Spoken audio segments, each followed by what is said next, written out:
Hello friends, welcome back to my channel. ನಾವು ಇವತ್ತಿನ ವಿಡಿಯೋದಲ್ಲಿ ಪ್ರಥಮ BA ಮತ್ತು BCom ಅವರ ಕನ್ನಡ ಸವಿಸ್ತರ ಪಠ್ಯ ಪುಸ್ತಕದಲ್ಲಿ ಬರುವಂಥ ಒಂದು ಮುಖ್ಯವಾದಂಥ ಕವಿತೆಯನ್ನು ನೋಡ್ತಾ ಇದ್ದೀವಿ. ನಾಡಿನ ಹಿರಿಯ ಕವಿ, ಸಮನ್ವಯ ಕವಿ ಎಂದೇ ಖ್ಯಾತಿಯರಾಗಿರುವಂತಹ ಚನ್ನವೀರ ಕಣವಿಯವರ ಸುಪ್ರಸಿದ್ಧವಾದಂಥ ಒಂದು ಕವಿತೆಯಾಗಿದೆ ಇದು. ಕವಿತೆಯ ಹೆಸರು ಬಂದ್ಬಿಟ್ಟು ಕಾಲ ನಿಲ್ಲುವುದಿಲ್ಲ ಎಂಬ ಕವಿತೆ. ಈ ಕವಿತೆಯು ಕೇವಲ ಒಂದು ಪದ್ಯವಾಗಿರದೆ ಕಾಲದ ನಿರಂತರ ಹರಿವು, ಬದುಕಿನ ಕ್ಷಣಿಕತೆ ಮತ್ತು ಬದಲಾವಣೆಗಳ ಅನಿವಾರ್ಯತೆಗಳನ್ನು ಆಳವಾಗಿ ವಿವರಿಸುವ ಒಂದು ತಾತ್ವಿಕ ಚಿಂತನೆಯಾಗಿದೆ. ಕಣವಿಯವರು ತಮ್ಮ ಸರಳ ಮತ್ತು ಗಂಭೀರ ಶೈಲಿಯಲ್ಲಿ ಮನುಷ್ಯನ ಅಸ್ತಿತ್ವ ಮತ್ತು ಕಾಲದ ಸಂಬಂಧವನ್ನು ಇಲ್ಲಿ ಅತ್ಯಂತ ಮನೋಜ್ಞವಾಗಿ ಕಟ್ಟಿಕೊಟ್ಟಿದ್ದಾರೆ. ಈ ಕವಿತೆಯು ಕಾಲದ ಅಕ್ಷಯ ಪಾತ್ರೆಯಲ್ಲಿ ಎಲ್ಲವೂ ಸಾಗುತ್ತದೆ, ಯಾವುದೂ ಶಾಶ್ವತವಲ್ಲ ಎಂಬ ಸತ್ಯವನ್ನು ನಮ್ಮ ಮುಂದಿಡುತ್ತದೆ. ಚಿಕ್ಕದಾಗಿ ಲೇಖಕರ ಪರಿಚಯವನ್ನು ನೋಡ್ಕೊಂಡು ಬಂದ್ಬಿಡೋಣ. ಚನ್ನವೀರ ಕಣವಿ ಅವರು ಕನ್ನಡದ ಸಮನ್ವಯ ಕವಿ, ಸುನೀತಗಳ ಸಾಮ್ರಾಟ ಎಂದು ಪ್ರಸಿದ್ಧರಾಗಿದ್ದ ಕನ್ನಡದ ಖ್ಯಾತ ವಿದ್ವಾಂಸ ಮತ್ತು ಹೊಸಗನ್ನಡ ಕಾವ್ಯದ ಪ್ರಮುಖ ಕವಿಯಾಗಿದ್ದಾರೆ. ಚನ್ನವೀರ ಕಣವಿಯವರು ಗದಗ ಜಿಲ್ಲೆಯ ಹೊಂಬಳ ಗ್ರಾಮದಲ್ಲಿ 1928 ಜೂನ್ 28ರಂದು ಜನಿಸಿದರು. ತಂದೆ ಸಕ್ಕರೆಪ್ಪ ಮತ್ತು ತಾಯಿ ಪಾರ್ವತವ್ವ. ಕಣವಿಯವರು 1952ರಲ್ಲಿ ಕರ್ನಾಟಕ ವಿಶ್ವವಿದ್ಯಾನಿಲಯದಿಂದ MA ಪದವಿ ಪಡೆದು ಆಗ ತಾನೇ ಆರಂಭವಾಗಿದ್ದಂಥ ವಿಶ್ವವಿದ್ಯಾನಿಲಯದ ಪ್ರಸಾರಾಂಗ ವಿಭಾಗದ ಕಾರ್ಯದರ್ಶಿಯಾಗಿದ್ದರು. 1956ರ ವೇಳೆಗೆ ಅದೇ ವಿಭಾಗದ ನಿರ್ದೇಶಕರಾಗಿ 1983ರವರೆಗೆ ಸೇವೆಯನ್ನು ಸಲ್ಲಿಸಿದರು. 16 ಫೆಬ್ರವರಿ 2022ರಂದು ಕೊನೆಯುಸಿರೆಳೆದರು. ಈ ಕಾಲ ನಿಲ್ಲುವುದಿಲ್ಲ ಅನ್ನುವಂತಹ ಕವಿತೆ ಅವರ ಜನಪ್ರಿಯ ಮತ್ತು ಆಳವಾದ ತಾತ್ವಿಕತೆಯನ್ನು ಹೊಂದಿರುವಂತಹ ಕವಿತೆಗಳಲ್ಲಿ ಒಂದಾಗಿದೆ. ಈ ಕಾಲ ನಿಲ್ಲುವುದಿಲ್ಲ ಎಂಬ ಕವಿತೆಯು ಕವಿ ಚನ್ನವೀರ ಕಣವಿಯವರ ಸತ್ವಯುತ ಚಿಂತನೆ ಮತ್ತು ಜೀವನ ದೃಷ್ಟಿಯನ್ನು ಅನಾವರಣಗೊಳಿಸುತ್ತದೆ. ಕವಿತೆಯ ಶೀರ್ಷಿಕೆಯೇ ಸೂಚಿಸುವಂತೆ ಇಲ್ಲಿ ಕಾಲದ ನಿರಂತರ ಚಲನೆ, ಅದರ ಅನಿವಾರ್ಯತೆ ಮತ್ತು ಜೀವನದಲ್ಲಿನ ಬದಲಾವಣೆಗಳ ಕುರಿತು ಆಳವಾದಂಥ ಒಳನೋಟಗಳನ್ನು ನೀಡಲಾಗುತ್ತದೆ. ಈ ಕವಿತೆ ಏನೆಲ್ಲ ಒಳಗೊಂಡಿದೆ ಅಂತಂದರೆ, ಕಾಲದ ನಿರಂತರ ಚಲನೆ ಮತ್ತು ಕಾಲದ ಅನಿವಾರ್ಯತೆ ಮತ್ತು ಜೀವನದಲ್ಲಿ ಬದಲಾವಣೆಗಳ ಕುರಿತು ಆಳವಾದಂಥ ಒಳನೋಟವನ್ನು ಈ ಪದ್ಯ ಒಳಗೊಂಡಿದೆ. ನಾವೀಗ ನೋಡ್ತಿರುವಂತಹ ಕಾಲ ನಿಲ್ಲುವುದಿಲ್ಲ ಎಂಬ ಕವಿತೆ, ಇದನ್ನು ಬರೆದಿರುವಂಥವರು ಚನ್ನವೀರ ಕಣವಿ. ಇದು ಬಹಳ ದೊಡ್ಡದಾದಂಥ ಒಂದು ಕವಿತೆಯಾಗಿದೆ, ಆದರೆ ಬಹಳ ಉತ್ತಮವಾದಂಥ ಒಂದು ಸಂದೇಶವನ್ನು ಕೂಡ ಇದು ಕೊಡುತ್ತೆ. ನಾವು ಈ ಪದ್ಯವನ್ನು ಓದ್ತಾ ಹೋದರೆ ತುಂಬ ಲೆಂತಿ ಆಗಿಬಿಡುತ್ತೆ ವಿಡಿಯೋ, ಹಾಗಾಗಿ ವಿಶ್ಲೇಷಣೆಯಿಂದ ಡೈರೆಕ್ಟಾಗಿ ನೋಡ್ತಾ ಹೋಗ್ಬಿಡೋಣ. ಮೊದಲಿಗೆ ಕವಿತೆ ಹಿನ್ನೆಲೆ, ಹೇಗೆ ಕವಿತೆಯನ್ನು ಬರೆಯೋದಕ್ಕೆ ಕಾರಣ ಆಯಿತು ಅಂತ ಹೇಳಿದರೆ, ನಾವು ಅಭ್ಯಾಸ ಮಾಡ್ತಿರುವಂತಹ ಈ ಕವಿತೆ ಏನಿದೆ ಕಾಲ ನಿಲ್ಲುವುದಿಲ್ಲ, ಈ ಕವಿತೆಯನ್ನು ಚನ್ನವೀರ ಕಣವಿಯವರ ನೆಲಮುಗಿಲು ಎಂಬ ಕವನ ಸಂಕಲನದಿಂದ ಆಯ್ದುಕೊಳ್ಳಲಾಗಿದೆ. ಯಾವುದು? ನೆಲಮುಗಿಲು ಎಂಬ ಕವನ ಸಂಕಲನದಿಂದ ಆಯ್ದುಕೊಳ್ಳಲಾಗಿದೆ. ಕವನ ಸಂಕಲನಗಳು ಗೊತ್ತಿರಬೇಕು ನಿಮಗೆ. ಈ ಕವಿತೆ ಮನುಷ್ಯನಿಗೆ ಮತ್ತು ಕಾಲಕ್ಕೆ ಇರುವಂತಹ ಸಂಬಂಧವನ್ನು ಶೋಧನೆಗೆ ಹಚ್ಚುವಂತಹ ಒಂದು ಕೆಲಸವನ್ನು ಮಾಡುತ್ತದೆ. ಬದುಕನ್ನು ಕಲಕುವಂತಹ ವಾಸ್ತವಕ್ಕೆ ನಂಬಿಕೆಯ ಬೇರನ್ನೇ ಅಲುಗಿಸುವಂತಹ ಘಟನೆಗಳಿಗೆ ತಮ್ಮ ವ್ಯಕ್ತಿತ್ವವನ್ನು ಇಲ್ಲಿ ತೆರೆದಿಡುವಂತಹ ಪ್ರಯತ್ನವನ್ನು ಇಲ್ಲಿ ಲೇಖಕರು ಮಾಡಿದ್ದಾರೆ. ಈ ಕವಿತೆಯ ಆಶಯವನ್ನು ನಾವು ನೋಡೋದಾದರೆ, ಈ ಕವಿತೆಯನ್ನು ಬರೆದಂತಹ ಮುಖ್ಯ ಉದ್ದೇಶ, ಆಶಯವೇನು ಅಂತ ಹೇಳಿ ನೋಡೋದಾದರೆ, ಮನುಷ್ಯ, ಪ್ರಕೃತಿ, ಕಾಲ ಈ ಮೂರರ ನಡುವೆ ಇರುವಂತಹ ನಿಕಟವಾದ ಸಂಬಂಧವನ್ನು ಶೋಧನೆಗೆ ಹಚ್ಚುವುದು ಈ ಕವಿತೆಯ ಮೂಲ ಆಶಯವಾಗಿದೆ. ಮನುಷ್ಯ, ಪ್ರಕೃತಿ, ಕಾಲ ಇವು ಮೂರೂ ಕೂಡ ಒಂದಕ್ಕೊಂದು ಸಂಬಂಧವನ್ನು ಹೊಂದಿದೆ. ಈ ಸಂಬಂಧ ಏನು ಹೊಂದಿದೆಯಲ್ಲ, ಈ ಸಂಬಂಧದ ಬಗ್ಗೆ ಶೋಧನೆಗೆ ಹಚ್ಚುವುದು ಈ ಕವಿತೆಯ ಮೂಲ ಆಶಯವಾಗಿರುತ್ತೆ. ಕಾಲನ ಹಿಡಿತೀನಿ, ಅದನ್ನು ಗೆಲ್ತೀನಿ ಅಂತ ಹೇಳಿ ಪ್ರಯತ್ನಿಸುವಂತಹ ಮನುಷ್ಯನ ಗ್ರಹಿಕೆ ಏನಿದೆ ಅದು ಸುಳ್ಳು. ನಮ್ಮ ಕೈಲಿ ಕಾಲವನ್ನು ಹಿಡಿಯೋದಕ್ಕೆ ಸಾಧ್ಯ ಇಲ್ಲ, ಅದನ್ನು ಗೆಲ್ಲೋದಕ್ಕೂ ಸಹ ಸಾಧ್ಯ ಇಲ್ಲ ಅನ್ನುವಂಥ ಒಂದು ಕಟು ಸತ್ಯವನ್ನು ಲೇಖಕರು ಈ ಕವಿತೆಯ ಮೂಲಕ ನಮಗೆ ಹೇಳುವಂತಹ ಪ್ರಯತ್ನವನ್ನು ಮಾಡಿದ್ದಾರೆ. ಪದ್ಯದ ವಿಶ್ಲೇಷಣೆಯನ್ನು ನೋಡೋದಾದರೆ, ಕವಿತೆ ಕಾಲದ ಶಕ್ತಿ ಸ್ವರೂಪಗಳನ್ನು ಕಂಡುಕೊಳ್ಳುವುದು ಮನುಷ್ಯ ಮಾತ್ರನಾದವನಿಗೆ ಎಂದೂ ಅಸಾಧ್ಯವೇ ಆಗಿದೆ ಅನ್ನೋದನ್ನ ಈ ಕವಿತೆ ಹೇಳ್ತಾ ಹೋಗುತ್ತೆ. ನಂತರ ಮನುಷ್ಯನ ಶತಪ್ರಯತ್ನಗಳು ಈ ಕಾಲದ ಶಕ್ತಿ ಸಾಮರ್ಥ್ಯಗಳ ಇದು ನುಚ್ಚು ನೂರಾಗುತ್ತಲೇ ಇದೆ ಅನ್ನೋದನ್ನ ಇಲ್ಲಿ ಲೇಖಕರು ಕಂಡುಕೊಂಡಿದ್ದಾರೆ. ಇಲ್ಲಿ ಮೊದಲಿಗೆ ಏನು ಹೇಳ್ತಾರೆ, ಶಕ್ತಿ ಸ್ವರೂಪಗಳನ್ನು ಕಂಡುಕೊಳ್ಳೋದಕ್ಕೆ ಮನುಷ್ಯ ಮಾತ್ರನಾದವನು, ಈ ಕಾಲದ ಶಕ್ತಿ ಸ್ವರೂಪಗಳನ್ನು ಕಂಡುಕೊಳ್ಳೋದಕ್ಕೆ ಮನುಷ್ಯ ಮಾತ್ರನಾದವನಿಗೆ ಯಾವತ್ತೂ ಕೂಡ ಸಾಧ್ಯ ಇಲ್ಲ. ಅವನು ಅದನ್ನು ಕಂಡುಕೊಳ್ತೀನಿ ಅಂತ ಹೇಳಿ ಎಷ್ಟೇ ಪ್ರಯತ್ನವನ್ನು ಮಾಡಿದ್ರೂ ಸಹ ಕಾಲದ ಶಕ್ತಿಯ ಎದುರು ಅವನ ಸಾಮರ್ಥ್ಯಗಳು ಏನಾಗತ್ತೆ, ನುಚ್ಚು ನೂರಾಗುತ್ತವೆ ಅನ್ನೋದನ್ನ ಇಲ್ಲಿ ಲೇಖಕರು ಹೇಳ್ತಾ ಇದ್ದಾರೆ. ದಿಗ್ಭ್ರಮೆಯಿಂದ ಮೂಡಬಹುದಾದ ಮುಗುಳ್ನಗುವಿನಿಂದ ಕೂಡಿದ ಹುಸಿ ಮುನಿಸಿನಿಂದ ನವಿರಾದ ಹಾಸ್ಯದಿಂದ ಈ ಕವಿತೆಯನ್ನು ಪ್ರಾರಂಭವನ್ನು ಮಾಡ್ತಾರೆ. ಈ ಕವಿತೆಯನ್ನು ತುಂಬ ಸೀರಿಯಸ್ ಆಗಿ ಅವರು ಪ್ರಾರಂಭವನ್ನು ಮಾಡ್ತಾ ಇಲ್ಲ, ಒಟ್ಟಿನಲ್ಲಿ ಏನೋ ತಮಾಷೆಯ ರೂಪದಲ್ಲಿ ಪದ್ಯವನ್ನು ಪ್ರಾರಂಭವನ್ನು ಮಾಡ್ತಾ ಇದ್ದಾರೆ. ಹೇಗೆ ಅಂತ ಹೇಳಿ ನೋಡೋದಾದರೆ, ಈ ಕಾಲನೆಂಬುವ ಪ್ರಾಣಿ ಕೈಗೆ ಸಿಕ್ಕರೆ ಚೆನ್ನಾಗಿ ಥಳಿಸಬೇಕೆಂದಿದೆ. ಎಲ್ಲೋ ತಲೆಮರೆಸಿಕೊಂಡು ಓಡಾಡುತ್ತಿದ್ದಾನೆ. ಆಕಾಶದಲ್ಲಿ ಮಿಂಚಿ ಭೂಕಂಪದಲ್ಲಿ ಘಡ ಘಡ ನಡುಗಿ ಜ್ವಾಲಾಮುಖಿಯೊಳಗೆ ಸಿಡಿದು ನುಚ್ಚು ನೂರಾಗಿ ನದಿಯ ಗರ್ಭವ ಹೊಕ್ಕು ಮಹಾಪೂರದಲ್ಲಿ ಹೊರಬಂದು ನಮ್ಮೆದೆಯಲ್ಲಿ ತುಡಿವ ತಬಲವಾಗಿದ್ದಾನೆ. ಹಿಡಿಯಿರೋ ಅವನ ಕಾಲ ನಿಲ್ಲುವುದಿಲ್ಲ. ಈ ಪದ್ಯದ ಮೂಲಕ ಲೇಖಕರು ಫಸ್ಟ್ ಒಂದು ಹಾಸ್ಯದ ರೂಪದಲ್ಲಿ ಈ ಪದ್ಯವನ್ನು ಶುರು ಮಾಡಿದ್ದಾರೆ.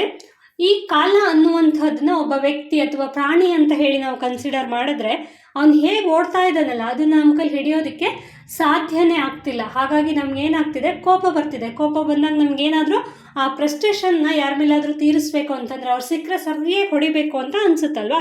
ಹಾಗೇನೆ ಇಲ್ಲಿ ಲೇಖಕರು ಕೂಡ ಆ ಕಾಲ ಅನ್ನುವಂಥ ಪ್ರಾಣಿ ಎಲ್ಲಾದರೂ ನನ್ನ ಕೈಗೆ ಸಿಕ್ಬಿಟ್ಟಿದ್ರೆ ಸರಿಯಾಗಿ ಥಳಿಸಬೇಕೆಂದಿದ್ದೆ ಅಂತಂದರೆ ನಾವು ಕನ್ನಡದಲ್ಲಿ ಹೊಡಿಬೇಕು ಅಂತ ಹೇಳ್ತೀವಿ, ಕೆಲವರು ಬಡಿಬೇಕು ಅಂತ ಹೇಳ್ತಾರೆ.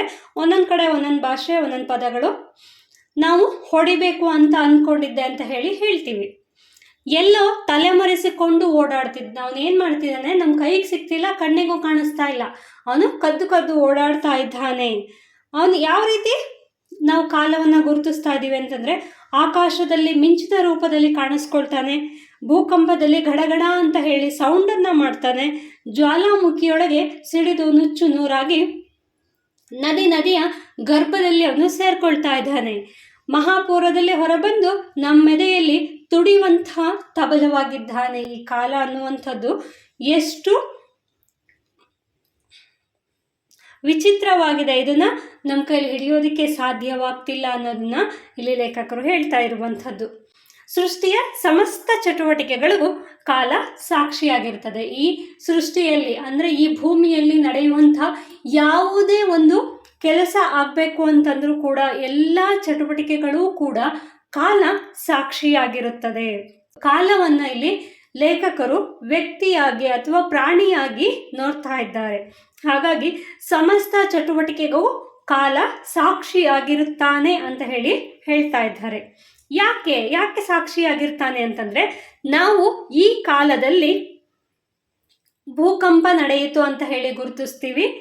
ಕಾಲವನ್ನು ಹೊರತುಪಡಿಸಿ ನಾವು ಯಾವುದೇ ಪ್ರಪಂಚದ ಚಟುವಟಿಕೆಯನ್ನು ಗುರುತಿಸುವುದಿಲ್ಲ. ನಾವು ಇಂಥ ಕಾಲದಲ್ಲಿ, ಇಂಥ ಸಮಯದಲ್ಲಿ, ಇಂಥ ದಿನ, ಇಂಥ ತಾರೀಕು ಅಂತ ಹೇಳಿ ನಾವು ಗುರುತಿಸ್ತೀವಿ ಹೊರತು ಕಾಲ ಇಲ್ಲದೇನೆ ಅಥವಾ ಕಾಲವನ್ನು ಹೊರತುಪಡಿಸಿ ನಾವು ಯಾವುದೇ ಚಟುವಟಿಕೆಯನ್ನು ಗುರುತಿಸೋದಕ್ಕೆ ಸಾಧ್ಯ ಆಗೋದೇ ಇಲ್ಲ ಅನ್ನೋದು ಲೇಖಕರ ಒಂದು ಅಭಿಪ್ರಾಯ. ಆದರೆ ಆ ಕಾಲ ಅಥವಾ ಸಮಯ ಅಂತಂದ್ರೆ ಏನು, ನಾವು ಪ್ರತಿಯೊಂದನ್ನು ಕೂಡ ಕಾಲದ ರೂಪದಲ್ಲೇ ನಾವು ಗುರುತಿಸ್ತೀವಿ. ಇಂಥ ದಿನ ಅವ್ರದ್ದು ಬರ್ತಡೇ, ಅಥವಾ ಇಂಥ ದಿನ ಒಂದು ಯುದ್ಧ ನಡೆದಿತ್ತು, ಅಥವಾ ಇಂಥ ತಾರೀಕು ನಾವು ಎಲ್ಗೋ ಹೋಗಬೇಕು. ಈ ರೀತಿ ನಾವು ದಿನ, ಸಮಯ, ಕಾಲಗಳನ್ನು ನಾವು ಗುರುತಿಸ್ತೀವಿ ಹೊರತು ಅದನ್ನು ಹೊರತುಪಡಿಸಿ ನಾವು ಏನನ್ನು ಹೇಳೋದಕ್ಕೆ ಸಾಧ್ಯ ಇಲ್ಲ. ಹಾಗಾದರೆ ಕಾಲ ಅಂತಂದ್ರೆ ಏನು ಅಥವಾ ಸಮಯ ಅಂತಂದ್ರೆ ಏನು? ಪ್ರಪಂಚದ ಚಟುವಟಿಕೆಗಳನ್ನು ಕೂಡ ನಾವು ಕಾಲದಿಂದನೇ ಅಳಿತಾ ಹೋಗ್ತೀವಿ. ಆದರೆ ಕಾಲ ಅಂತಂದರೆ ಏನು, ಹೇಗಿರತ್ತೆ ಅನ್ನುವಂತಹ ಪ್ರಶ್ನೆಗೆ ನಮಗೆ ಇವತ್ತಿನವರೆಗೂ ಸಹ ಉತ್ತರ ಸಿಕ್ಕಿಲ್ಲ. ಅದನ್ನು ಹುಡ್ಕೋದಕ್ಕೂ ಕೂಡ ನಮಗೆ ಸಾಧ್ಯ ಆಗೋದಿಲ್ಲ. ಅದರ ಸ್ವರೂಪ ಏನು ಅಂತ ಹೇಳಿ ನಾವೇನಾದರೂ ತಿಳಿಬೇಕು ಅಥವಾ ಅದನ್ನು ನೋಡಬೇಕು ಅಂತ ಹೇಳಿ ಒಂದು ವೇಳೆ ನಾವು ಪ್ರಯತ್ನ ಪಟ್ಟಿದ್ದೆ ಆದರೆ ಅದು ನಮ್ಮ ಕೈಲಿ ಖಂಡಿತವಾಗ್ಲೂ ಸಾಧ್ಯ ಆಗೋದಿಲ್ಲ. ಯಾಕಂತಂದರೆ ಮನುಷ್ಯ ಏನು ಬೇಕಾದರೂ ಸಾಧನೆಯನ್ನು ಮಾಡ್ತಾನೆ. ಮನುಷ್ಯನ ಕೈಲಿ ಎಲ್ಲದೂ ಆಗುತ್ತೆ, ಅಸಾಧ್ಯ ಅನ್ನೋದು ಸಾಧ್ಯನೇ ಇಲ್ಲ ಅನ್ನುವಂಥ ಒಂದು ಮಾತುಗಳೇನಿದೆ.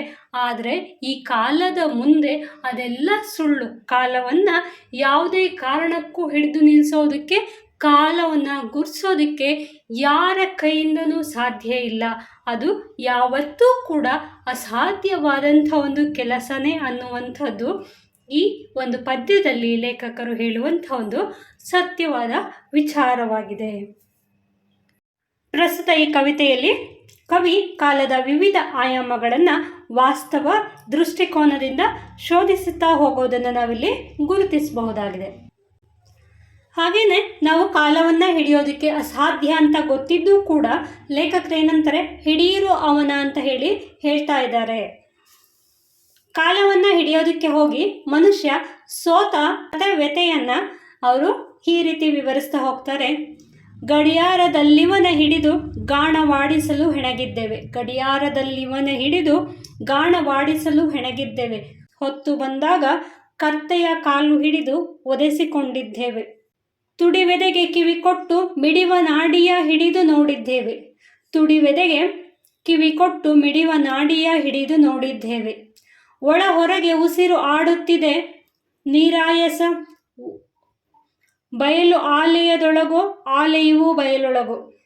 ಕೊನೆಗೊಮ್ಮೆ ಅವನೇ ಎಲ್ಲ ಬಗೆಹರಿಸುತ್ತಾನೆ.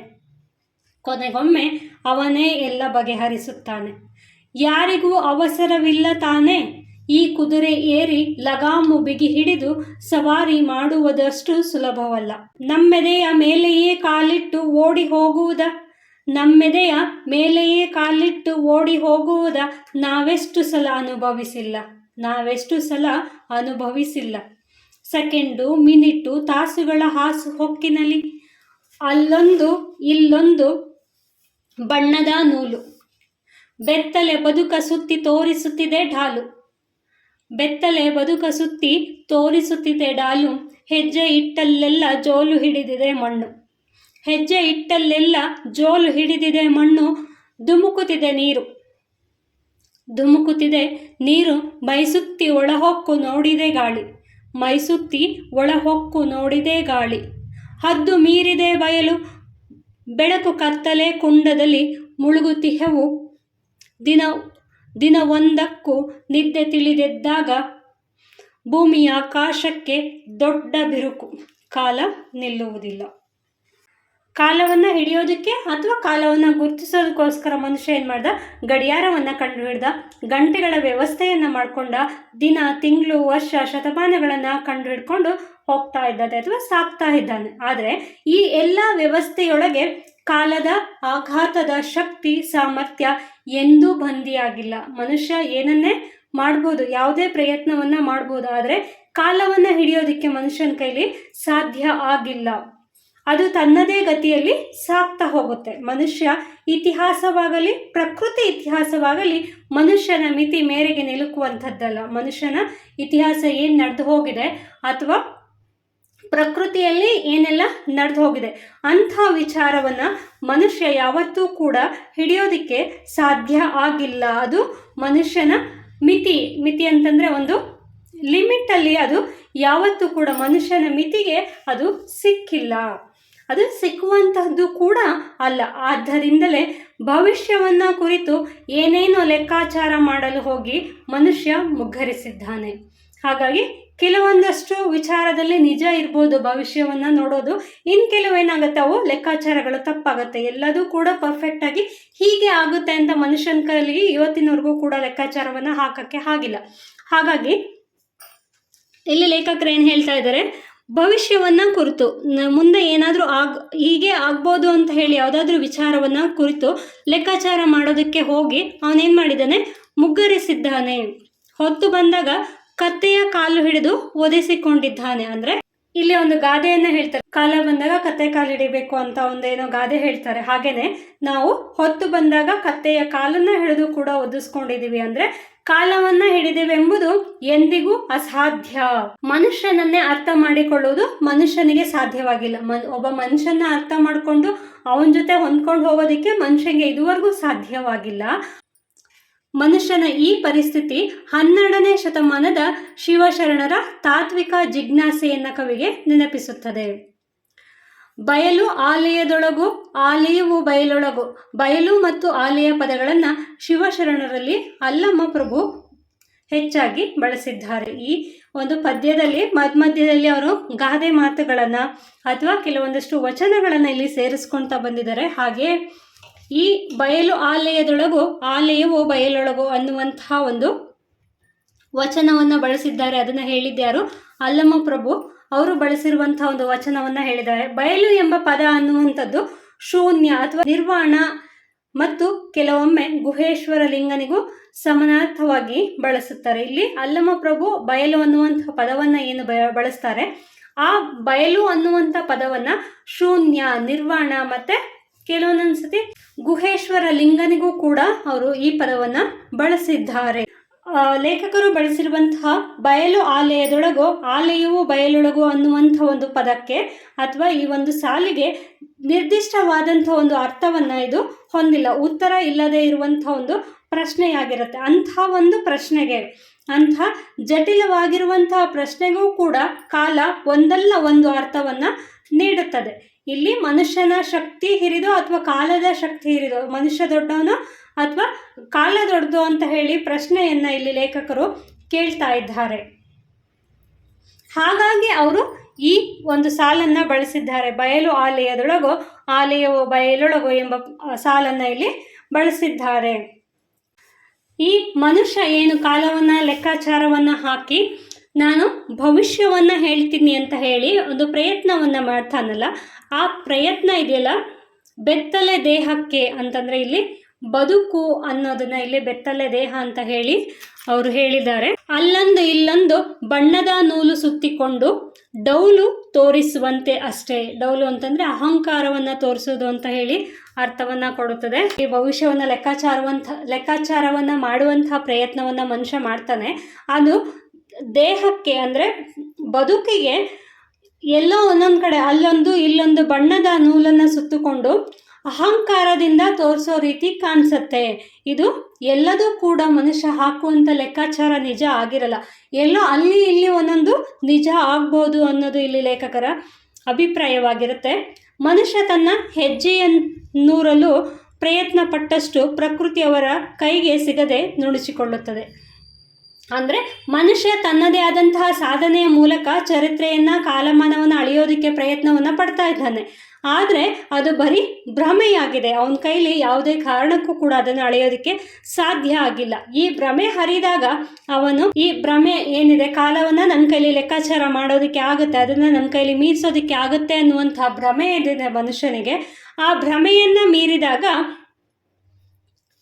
ಅವನಿಗೆ ಅರಿವಾಗುತ್ತೆ ತನ್ನೆಲ್ಲ ಪ್ರಯತ್ನವೆಲ್ಲ ಕಾಲದ ಎದುರು ಅಥವಾ ಪ್ರಕೃತಿಯ ಎದುರು ಭೂಮಿ ಆಕಾಶಕ್ಕೆ ಸೇತುವೆ ನಿರ್ಮಿಸಿದಂತೆ ಅಷ್ಟೇ ಅಂತ ಹೇಳಿ ಅವನಿಗೆ ಯೋಚನೆಯನ್ನು ನೆಕ್ಸ್ಟ್ ಮಾಡ್ತಾನೆ. ಯಾಕೆ ಅಂತಂದರೆ ಅವನಿಗೆ ಇನ್ನೂ ಗೊತ್ತಿಲ್ಲ, ತಾನು ಮಾಡ್ತಿರುವಂತಹ ಪ್ರಯತ್ನ ಅದು ಯಾವತ್ತೂ ಕೂಡ ಈಡೇರೋದಿಲ್ಲ ಅಂತ ಗೊತ್ತಿಲ್ಲ. ಹಾಗಾಗಿ ಅವನೇನೋ ಪ್ರಯತ್ನವನ್ನು ಮಾಡ್ತಾ ಇದ್ದಾನೆ. ಆದರೆ ಯಾವಾಗ ಅವನಲ್ಲಿ ಇರುವಂತಹ ಭ್ರಮೆ ಹರಿದೋಗುತ್ತೆ ಅಥವಾ ಭ್ರಮೆಯಿಂದ ಅವನು ಹೊರ ಬರ್ತಾನೆ, ಅಂಥ ಸಮಯದಲ್ಲಿ ಅವನಿಗೆ ಅರ್ಥವಾಗುತ್ತೆ ತಾನು ಮಾಡ್ತಿರುವಂತಹ ಪ್ರಯತ್ನವೆಲ್ಲ ಈ ಕಾಲ ಮತ್ತು ಪ್ರಕೃತಿಯ ಎದುರು ಭೂಮಿ ಮತ್ತು ಆಕಾಶಕ್ಕೆ ನಾವು ಸೇತುವೆಯನ್ನು ನಿರ್ಮಿಸೋದಕ್ಕೆ ಹೇಗೆ ಸಾಧ್ಯವಿಲ್ವೋ ಹಾಗೆ ಇದು ಕೂಡ ಸಾಧ್ಯ ಇಲ್ಲ ಅಂತ ಹೇಳಿ ಅವನಿಗೆ ಅವತ್ತು ಅರ್ಥ ಆಗುತ್ತೆ ಅನ್ನೋದು ಇಲ್ಲಿ ಲೇಖಕರ ಅಭಿಪ್ರಾಯವಾಗಿರುತ್ತದೆ. ಇನ್ನು ಕವಿತೆಯ 2ನೇ ಭಾಗ ಕೂಡ ಮತ್ತೆ ಮೊದಲ ಭಾಗದಲ್ಲಿ ಕವಿ ಯಾವ ನಿಲುವಿನಲ್ಲಿ ನಿಂತಿದ್ದರೋ ಅದೇ ನಿಲುವಿನಲ್ಲಿ ನಿಂತೇ ವಿವರವನ್ನು ನೀಡ್ತಾರೆ. ಅಂದರೆ ಕಾಲವನ್ನು ಅಂತಂದರೆ ಚರಿತ್ರೆಯನ್ನು ತನ್ನದನ್ನಾಗಿ ಮಾಡಿಕೊಳ್ಳೋದಕ್ಕೋಸ್ಕರ ಪ್ರಯತ್ನಿಸುವಂತಹ ಮನುಷ್ಯನ ಪ್ರಯತ್ನದ ಮಿತಿ ಎಷ್ಟು ಹಾಸ್ಯಾಸ್ಪದವಾದುದು ಎಂಬ ನಿಲುವಿನಲ್ಲೇ ಕವಿ ವರ್ಣನೆಯನ್ನು ನೀಡುತ್ತಾ ಹೋಗುತ್ತಾನೆ. ಸದಾ ಅದೇ ಸೂರ್ಯ ಚಂದ್ರರ ಸುಪರಿಚಿತ ಮೋರೆ, ನಮ್ಮಂತೆಯೇ ಅವರಿಗೂ ತಿಳಿದಿರುವುದೊಂದೇ ಹೊರೆ, ನಮ್ಮಂತೆಯೇ ಅವರಿಗೂ ತಿಳಿದಿರುವುದೊಂದೇ ಹೊರೆ. ಆದರೂ ಆಗೀಗ ಈಚೆಯ ದಡಕ್ಕೂ ಹಾಯುವುದು ಬೆಳಕಿನ ತಾರೆ, ಆದರೂ ಆಗೀಗ ಈಚೆಯ ದಡಕ್ಕೂ ಹಾಯುವುದು ಬೆಳಕಿನ ತಾರೆ. ಒಡ ಮುರಿದೆದ್ದು ನಾಲ್ಕು ಕಡೆ ಕೈ ಚಾಚಿ, ಒಡ ಮುರಿದೆದ್ದು ನಾಲ್ಕು ಕಡೆ ಕೈ ಚಾಚಿ, ನಿಂತಲ್ಲೇ ಬೇರು ಬಿಟ್ಟಿವೆ ವೃಕ್ಷ, ನಿಂತಲ್ಲೇ ಬೇರು ಬಿಟ್ಟಿವೆ ವೃಕ್ಷ. ಹರಡಿಕೊಂಡಿದೆ ಹಸಿರು ಸಂಸಾರ, ಹರಡಿಕೊಂಡಿದೆ ಹಸಿರು ಸಂಸಾರ, ನಮಗೂ ಅದಕ್ಕೂ ನಿತ್ಯ ಹೊಕ್ಕು ಬಳಕೆ, ನಮಗೂ ಅದಕ್ಕೂ ನಿತ್ಯ ಹೊಕ್ಕು ಬಳಕೆ. ಆರು ಋತುಗಳು ಬಂದು ಆರೈಕೆ ಮಾಡುವವು, ಆರು ಋತುಗಳು ಬಂದು ಆರೈಕೆ ಮಾಡುವವು, ಯಾವುದೋ ಹಾರೈಕೆ ಎದೆಯೊಳಿಟ್ಟು, ಯಾವುದೋ ಹಾರೈಕೆ ಎದೆಯೊಳಿಟ್ಟು. ತತ್ತಿಯೊಡೆದು ರೆಕ್ಕೆ ಬಲಿತಾಗ ಹಾರುವವು ಗೂಡು ಬಿಟ್ಟು, ದೂರದಲ್ಲಿಯೇ ಸಾಲು ನಿಂತ ಪರ್ವತ ಶಿಖರ, ದೂರದಲ್ಲಿಯೇ ಸಾಲು ನಿಂತ ಪರ್ವತ ಶಿಖರ. ಆಗಿಲ್ಲ ಭೂಮಿಗೆ ಭಾರ, ಆಗಿಲ್ಲ ಭೂಮಿಗೆ ಭಾರ. ತೇಲುತ್ತಿವೆ ಅಂತರಾಳದಲ್ಲಿ ನೂರು ಗೋಲ, ತೇಲುತ್ತಿವೆ ಅಂತರಾಳದಲ್ಲಿ ನೂರು ಗೋಲ. ಸೋತು ತಲೆಬಾಗಿಲ್ಲ ಆಕಾಶ, ಸೋತು ತಲೆಬಾಗಿಲ್ಲ ಆಕಾಶ, ಮೂಲೆ ಹಿಡಿದು ತೂಕಡಿಸಿಲ್ಲ ಗಾಳಿ. ಒಳಗೂ ಹೊರಗೂ ಹರಿದು ಸ್ವಚ್ಛವಾಗಿದೆ ನೀರು, ಅಣೆಕಟ್ಟಿಗೂ ಕೆಳಗೆ ಆರುಪಾರು. ಇಲ್ಲಿ ಮನುಷ್ಯನ ಬದುಕು ಕಾಲಕ್ಕೆ ಬದ್ಧವಾದುದು. ಸೂರ್ಯ ಚಂದ್ರ ತಿರುಗುವುದಷ್ಟೇ ಸಮಾನಾಗಿ ನಾವು ತಿರುಗ್ತಾ ಇರ್ತೀವಿ. ಹೀಗೆ ಕಾಲಕ್ಕೆ ಬದ್ಧವಾಗಿ ತಿರುಗುವುದಂದರೆ ಸೂರ್ಯ ಚಂದ್ರರ ಪಾಲಿಗೂ ಬಂದಂಥ ಅದೃಷ್ಟ. ನಾವು ಹೇಗೆ ಕಾಲಕ್ಕೆ ತಕ್ಕಂತೆ, ಕಾಲ ಹೇಗೆ ನಡೆಯುತ್ತೆ ಹಾಗೆ ಕಾಲಕ್ಕೆ ತಕ್ಕಂತೆ ಹೋಗ್ತಾ ಇರ್ತೀವಿ. ಅದೇ ರೀತಿ ಸೂರ್ಯ ಚಂದ್ರರ ಪಾಲಿಗೂ ಕೂಡ ಅದೇ ಅದೃಷ್ಟ. ಅವರು ಕೂಡ ಕಾಲಕ್ಕೆ ತಕ್ಕಂತೆ ತಮ್ಮ ಕೆಲಸವನ್ನು ಮಾಡಬೇಕಾಗುತ್ತದೆ. ಆದರೂ ಕೂಡ ಮನುಷ್ಯ ತನ್ನ ಬದುಕನ್ನು ಮೀರಿ ಮತ್ತೊಂದೆಡೆ ದೃಷ್ಟಿ ಹಾಯಿಸಿ ಬದುಕನ್ನು ಅರ್ಥ ಮಾಡಿಕೊಳ್ಳಬಲ್ಲ. ಇಷ್ಟೆಲ್ಲ ಇದ್ರೂ ಕೂಡ ಮನುಷ್ಯ ಎಲ್ಲ ಒಂದು ಕಡೆ ಬದುಕನ್ನು ಅರ್ಥ ಮಾಡಿಕೊಳ್ಳುವಂಥ ಒಂದು ಪ್ರಯತ್ನವನ್ನು ಮಾಡ್ತಾ ಇದ್ದಾನೆ. ಮನುಷ್ಯನ ಬದುಕು ಹಸಿರು ಸಂಸಾರದೊಳಗೆ ಹೊಕ್ಕು ಬೆಳೆಯುವಂತಹದ್ದು. ಮನುಷ್ಯನ ಬದುಕು ಹಸಿರು ಸಂಸಾರದೊಳಗೆ ಹೊಕ್ಕು ಬೆಳೆಯುವಂಥದ್ದು. 6 ಋತುಗಳು ಬಂದು ಜೀವ ಸಂಕಲನವನ್ನು ಹಾರೈಕೆ ಮಾಡಿ ಬೆಳೆಸುತ್ತವೆ. ಈ 6 ಋತುಗಳು ಏನು ಬರುತ್ತೆ, ಆ 6 ಋತುಗಳು ಬಂದ್ಬಿಟ್ಟು ಜೀವ ಸಂಕಲನವನ್ನು, ಅಂದರೆ ಮಳೆಗಾಲದಲ್ಲಿ ಮಳೆ ಸುರಿಸಿ ಮಳೆ ಬಂದ್ಬಿಟ್ಟು ಅಲ್ಲಿ ಪ್ರಕೃತಿಯಲ್ಲಿ ಇರುವಂಥ ಗಿಡ ಮರಗಳನ್ನು ಆರೈಕೆ ಮಾಡಿ ಅವುಗಳನ್ನು ಬೆಳೆಸುತ್ತೆ. ಆದರೂ ಕೂಡ ಮನುಷ್ಯ ರೆಕ್ಕೆ ಬಲಿತಾದ ನಂತರ ದೂರ ಹೋಗಲು ಪ್ರಯತ್ನಿಸುತ್ತಾನೆ. ಮನುಷ್ಯನನ್ನು ಇಲ್ಲಿ ಒಂದು ರೆಕ್ಕೆ ಆಗತಾನೆ ತತ್ತಿಯೊಡೆದು ಅಂತಂದರೆ ಮೊಟ್ಟೆಯಿಂದ ಹೊರಗಡೆ ಬಂದಂಥ ಒಂದು ಪಕ್ಷಿಗೆ ಹೋಲಿಕೆಯನ್ನು ಮಾಡ್ತಾ ಇದ್ದಾನೆ. ಹಾಗೆಯೇ ತತ್ತಿಯೊಡೆದು ರೆಕ್ಕೆ ಬಲಿತಾಗ ಹಾರುವವು ಗೂಡು ಬಿಟ್ಟು. ಹೇಗೆ ಪಕ್ಷಿಗಳು ಮೊಟ್ಟೆಯಿಂದ ಹೊರಬಂದು ರೆಕ್ಕೆ ಬಲಿಯೋವರೆಗೂ ಗೂಡಲ್ಲಿ ಇರ್ತವೆ. ಅದಾದ ನಂತರ ಏನು ಮಾಡ್ತವೆ, ಅವು ರೆಕ್ಕೆ ಬಲಿತಿದ್ದಂಗೆ ಗೂಡನ್ನು ಬಿಟ್ಟು ಹಾರು ಹೋಗ್ತವೆ. ಹಾಗೆಯೇ ಮನುಷ್ಯ ಕೂಡ ರೆಕ್ಕೆ ಬಲಿತಾಗ ನಂತರ ದೂರ ಹಾರಲು ಪ್ರಯತ್ನಿಸುತ್ತಾನೆ. ಆದರೆ ಮನುಷ್ಯ ಮಾತ್ರ ಇದಕ್ಕೆ ಹೊರತು. ಮನುಷ್ಯ ಪ್ರಕೃತಿಯ ವಿರುದ್ಧವಾಗಿ ಹೋಗುವಂಥ ಪ್ರಯತ್ನವನ್ನೇ ಯಾವಾಗಲೂ ಕೂಡ ಮಾಡ್ತಾ ಹೋಗ್ತಾನೆ. ನಾನು ಅದನ್ನು ಮಾಡಿದರೆ ಏನಾಗತ್ತೆ, ನಾನು ಅದರಲ್ಲಿ ಏನಿದೆ ನೋಡಬೇಕು ಅನ್ನುವಂಥ ಒಂದು ಕ್ಯೂರಿಯಾಸಿಟಿ ಮನುಷ್ಯನಿಗೆ ಯಾವಾಗಲೂ ಕೂಡ ಹೆಚ್ಚಾಗಿಯೇ ಇರುತ್ತೆ.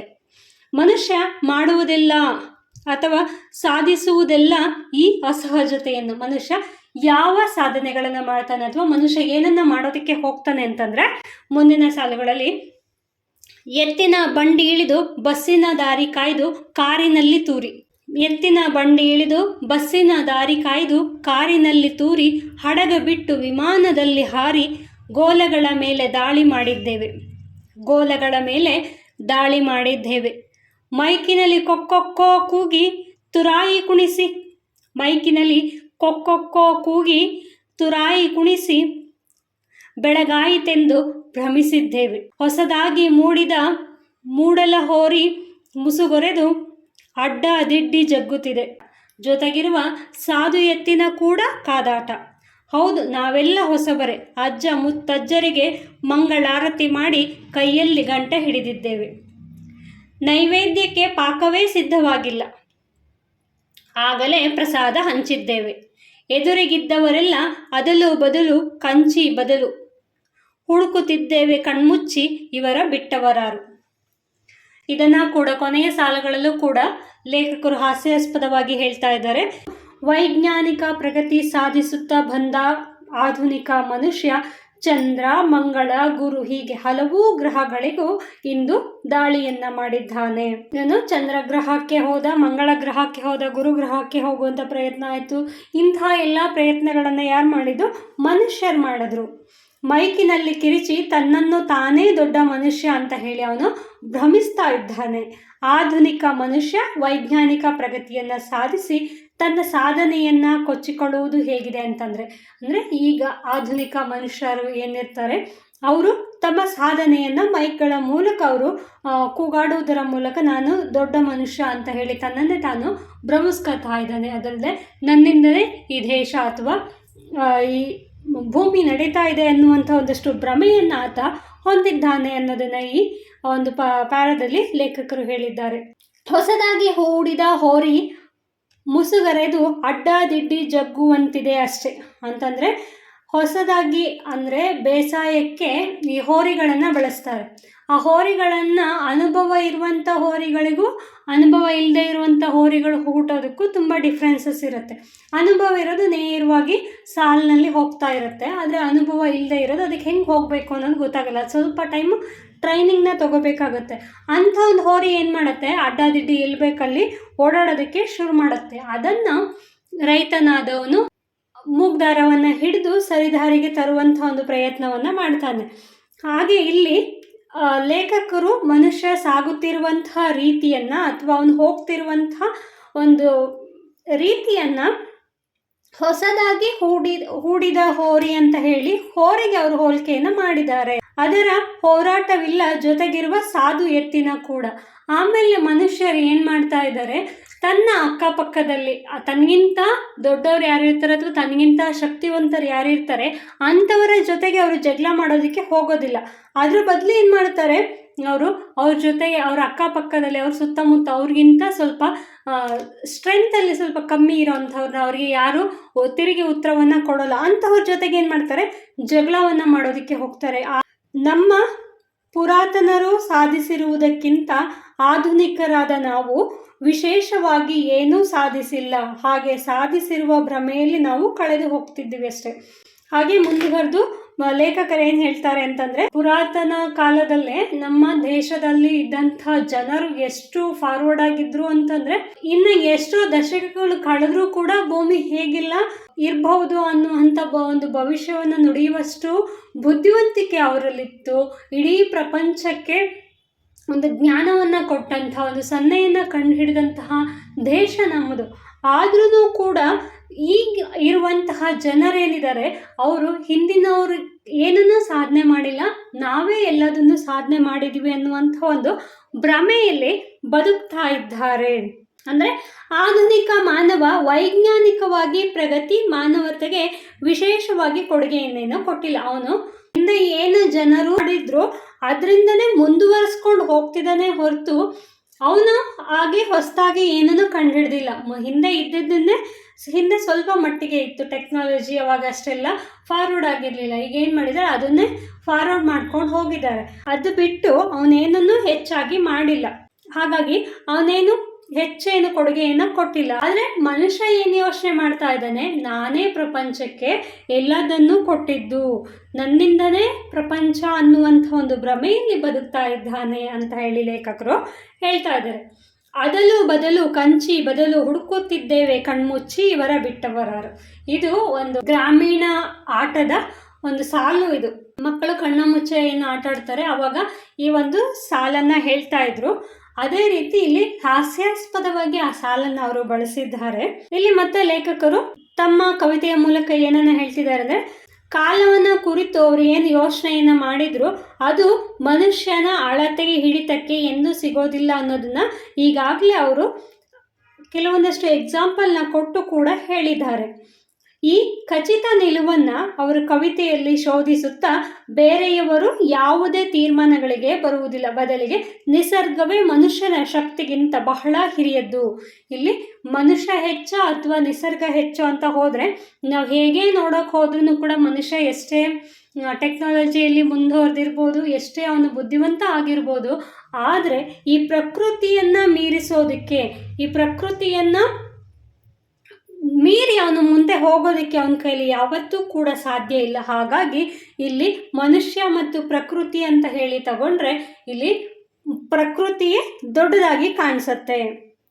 ಮನುಷ್ಯ ನಿಸರ್ಗದ ಒಂದು ಭಾಗ ಅಷ್ಟೇ. ಅವನು ಈ ನಿಸರ್ಗದಲ್ಲಿ ಅವನೊಬ್ಬ ಭಾಗ ಆಗಿದ್ದಾನೆ ಹೊರತು ಅವನಿಂದನೇ ನಿಸರ್ಗ ಆಗೋದಕ್ಕೆ ಸಾಧ್ಯ ಇಲ್ಲ ಅನ್ನೋದನ್ನ ಇಲ್ಲಿ ಲೇಖಕರು ಹೇಳ್ತಾ ಇದ್ದಾರೆ. ಹಾಗೇನೆ ನಿಸರ್ಗದ ಒಂದು ಭಾಗದ ಜೊತೆಗೆ ಕಾಲದ ಭಾಗವಾಗಿ ಅವನು ಬದುಕ್ತಾ ಇದ್ದಾನೆ. ಮನುಷ್ಯ ಅನ್ನುವಂಥದ್ದು ನಿಸರ್ಗದ ಒಂದು ಭಾಗವಾಗಿ, ಕಾಲದ ಒಂದು ಭಾಗವಾಗಿ ಅವನು ಬದುಕನ್ನ ಸಾಕ್ತಾ ಇದ್ದಾನೆ ಹೊರತು ಕಾಲ ಇವನಿಂದ ಅಲ್ಲ, ಹಾಗೆ ನಿಸರ್ಗ ಕೂಡ ಮನುಷ್ಯನಿಂದ ಅಲ್ಲ ಅನ್ನೋದನ್ನ ಇಲ್ಲಿ ಲೇಖಕರು ಹೇಳ್ತಾ ಇದ್ದಾರೆ. ಕಾಲವನ್ನು ಮೀರಿ ತಾನು ಸಾಧನೆ ಮಾಡ್ತೀನಿ ಅಂತ ಹೇಳಿ ಏನಾದರೂ ಮನುಷ್ಯ ಹೋದರೆ ಅದು ಖಂಡಿತವಾಗ್ಲೂ ಅವನ ಕೈಲಿ ಏನನ್ನೂ ಸಾಧನೆ ಮಾಡೋದಕ್ಕೆ ಸಾಧ್ಯ ಇಲ್ಲ. ಯಾಕೆ ಅಂತಂದರೆ ಅವನು ಭ್ರಮೆಯಲ್ಲಿ ಬದುಕ್ತಾ ಇದ್ದಾನೆ. ಆ ಭ್ರಮೆಯಿಂದ ಪ್ರಕೃತಿಯನ್ನು ಮೀರಿಸೋದಕ್ಕೆ ಅವನಿಗೆ ಯಾವತ್ತೂ ಸಾಧ್ಯ ಇಲ್ಲ ಅನ್ನೋದನ್ನ ಇಲ್ಲಿ ಲೇಖಕರು ಹೇಳ್ತಾ ಇದ್ದಾರೆ. ಮತ್ತೆ ಮತ್ತೆ ನಿಸರ್ಗದ ನಾನಾ ವಿದ್ಯಮಾನಗಳಿಂದ ಕವಿ ವರ್ಣಿಸುತ್ತಾ ಸಾಗುತ್ತಾರೆ. ಮತ್ತು ಅವರು ಏನಂತ ವಿವರಣೆಯನ್ನು ಕೊಡ್ತಾರೆ ಅಂದರೆ, ಎಲ್ಲಿಯೂ ವಾಸ್ತವತಾ ನಿಲುವನ್ನು ಬಿಟ್ಟುಕೊಡದೆ, ಭಾವುಕವಾದ ತೀರ್ಮಾನಗಳಿಗೆ ಬರದೆ, ಸೋತು ಹತಾಶರಾಗದೆ, ಕಾಲದ ಅಗಾಧ ಶಕ್ತಿಯ ಎದುರು ಮನುಷ್ಯನ ಮಿತಿಯನ್ನು ಅರಿತು ಮುಗುಳ್ನಗುವಿನ ಹಿನ್ನೆಲೆಯಲ್ಲಿ ನವಿರಾದ ಹಾಸ್ಯದಿಂದ ಚಿತ್ರಿಸುತ್ತಾ ಹೋಗುತ್ತಾರೆ.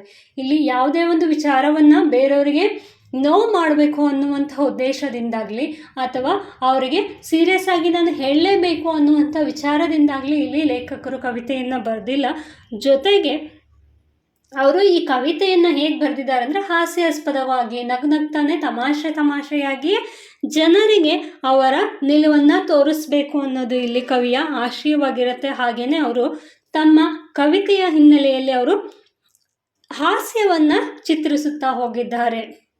ಇಲ್ಲ ಕವಿತೆಯ ಮೂರನೆಯ ಭಾಗವನ್ನು ನೋಡೋದಾದರೆ, ಮೂರನೇ ಭಾಗ ಕೂಡ ಮನುಷ್ಯನ ಚರಿತ್ರೆ ಹೇಗೆ ನಿರಂತರವಾಗಿ ಕಾಲಕ್ಕೆ ಬದ್ಧವಾಗಿದೆ, ಕಾಲಕ್ಕೆ ಹೊಂದಿಕೊಂಡು ಸಾಗುತ್ತದೆ ಎಂಬುದನ್ನು ವರ್ಣಿಸುತ್ತದೆ.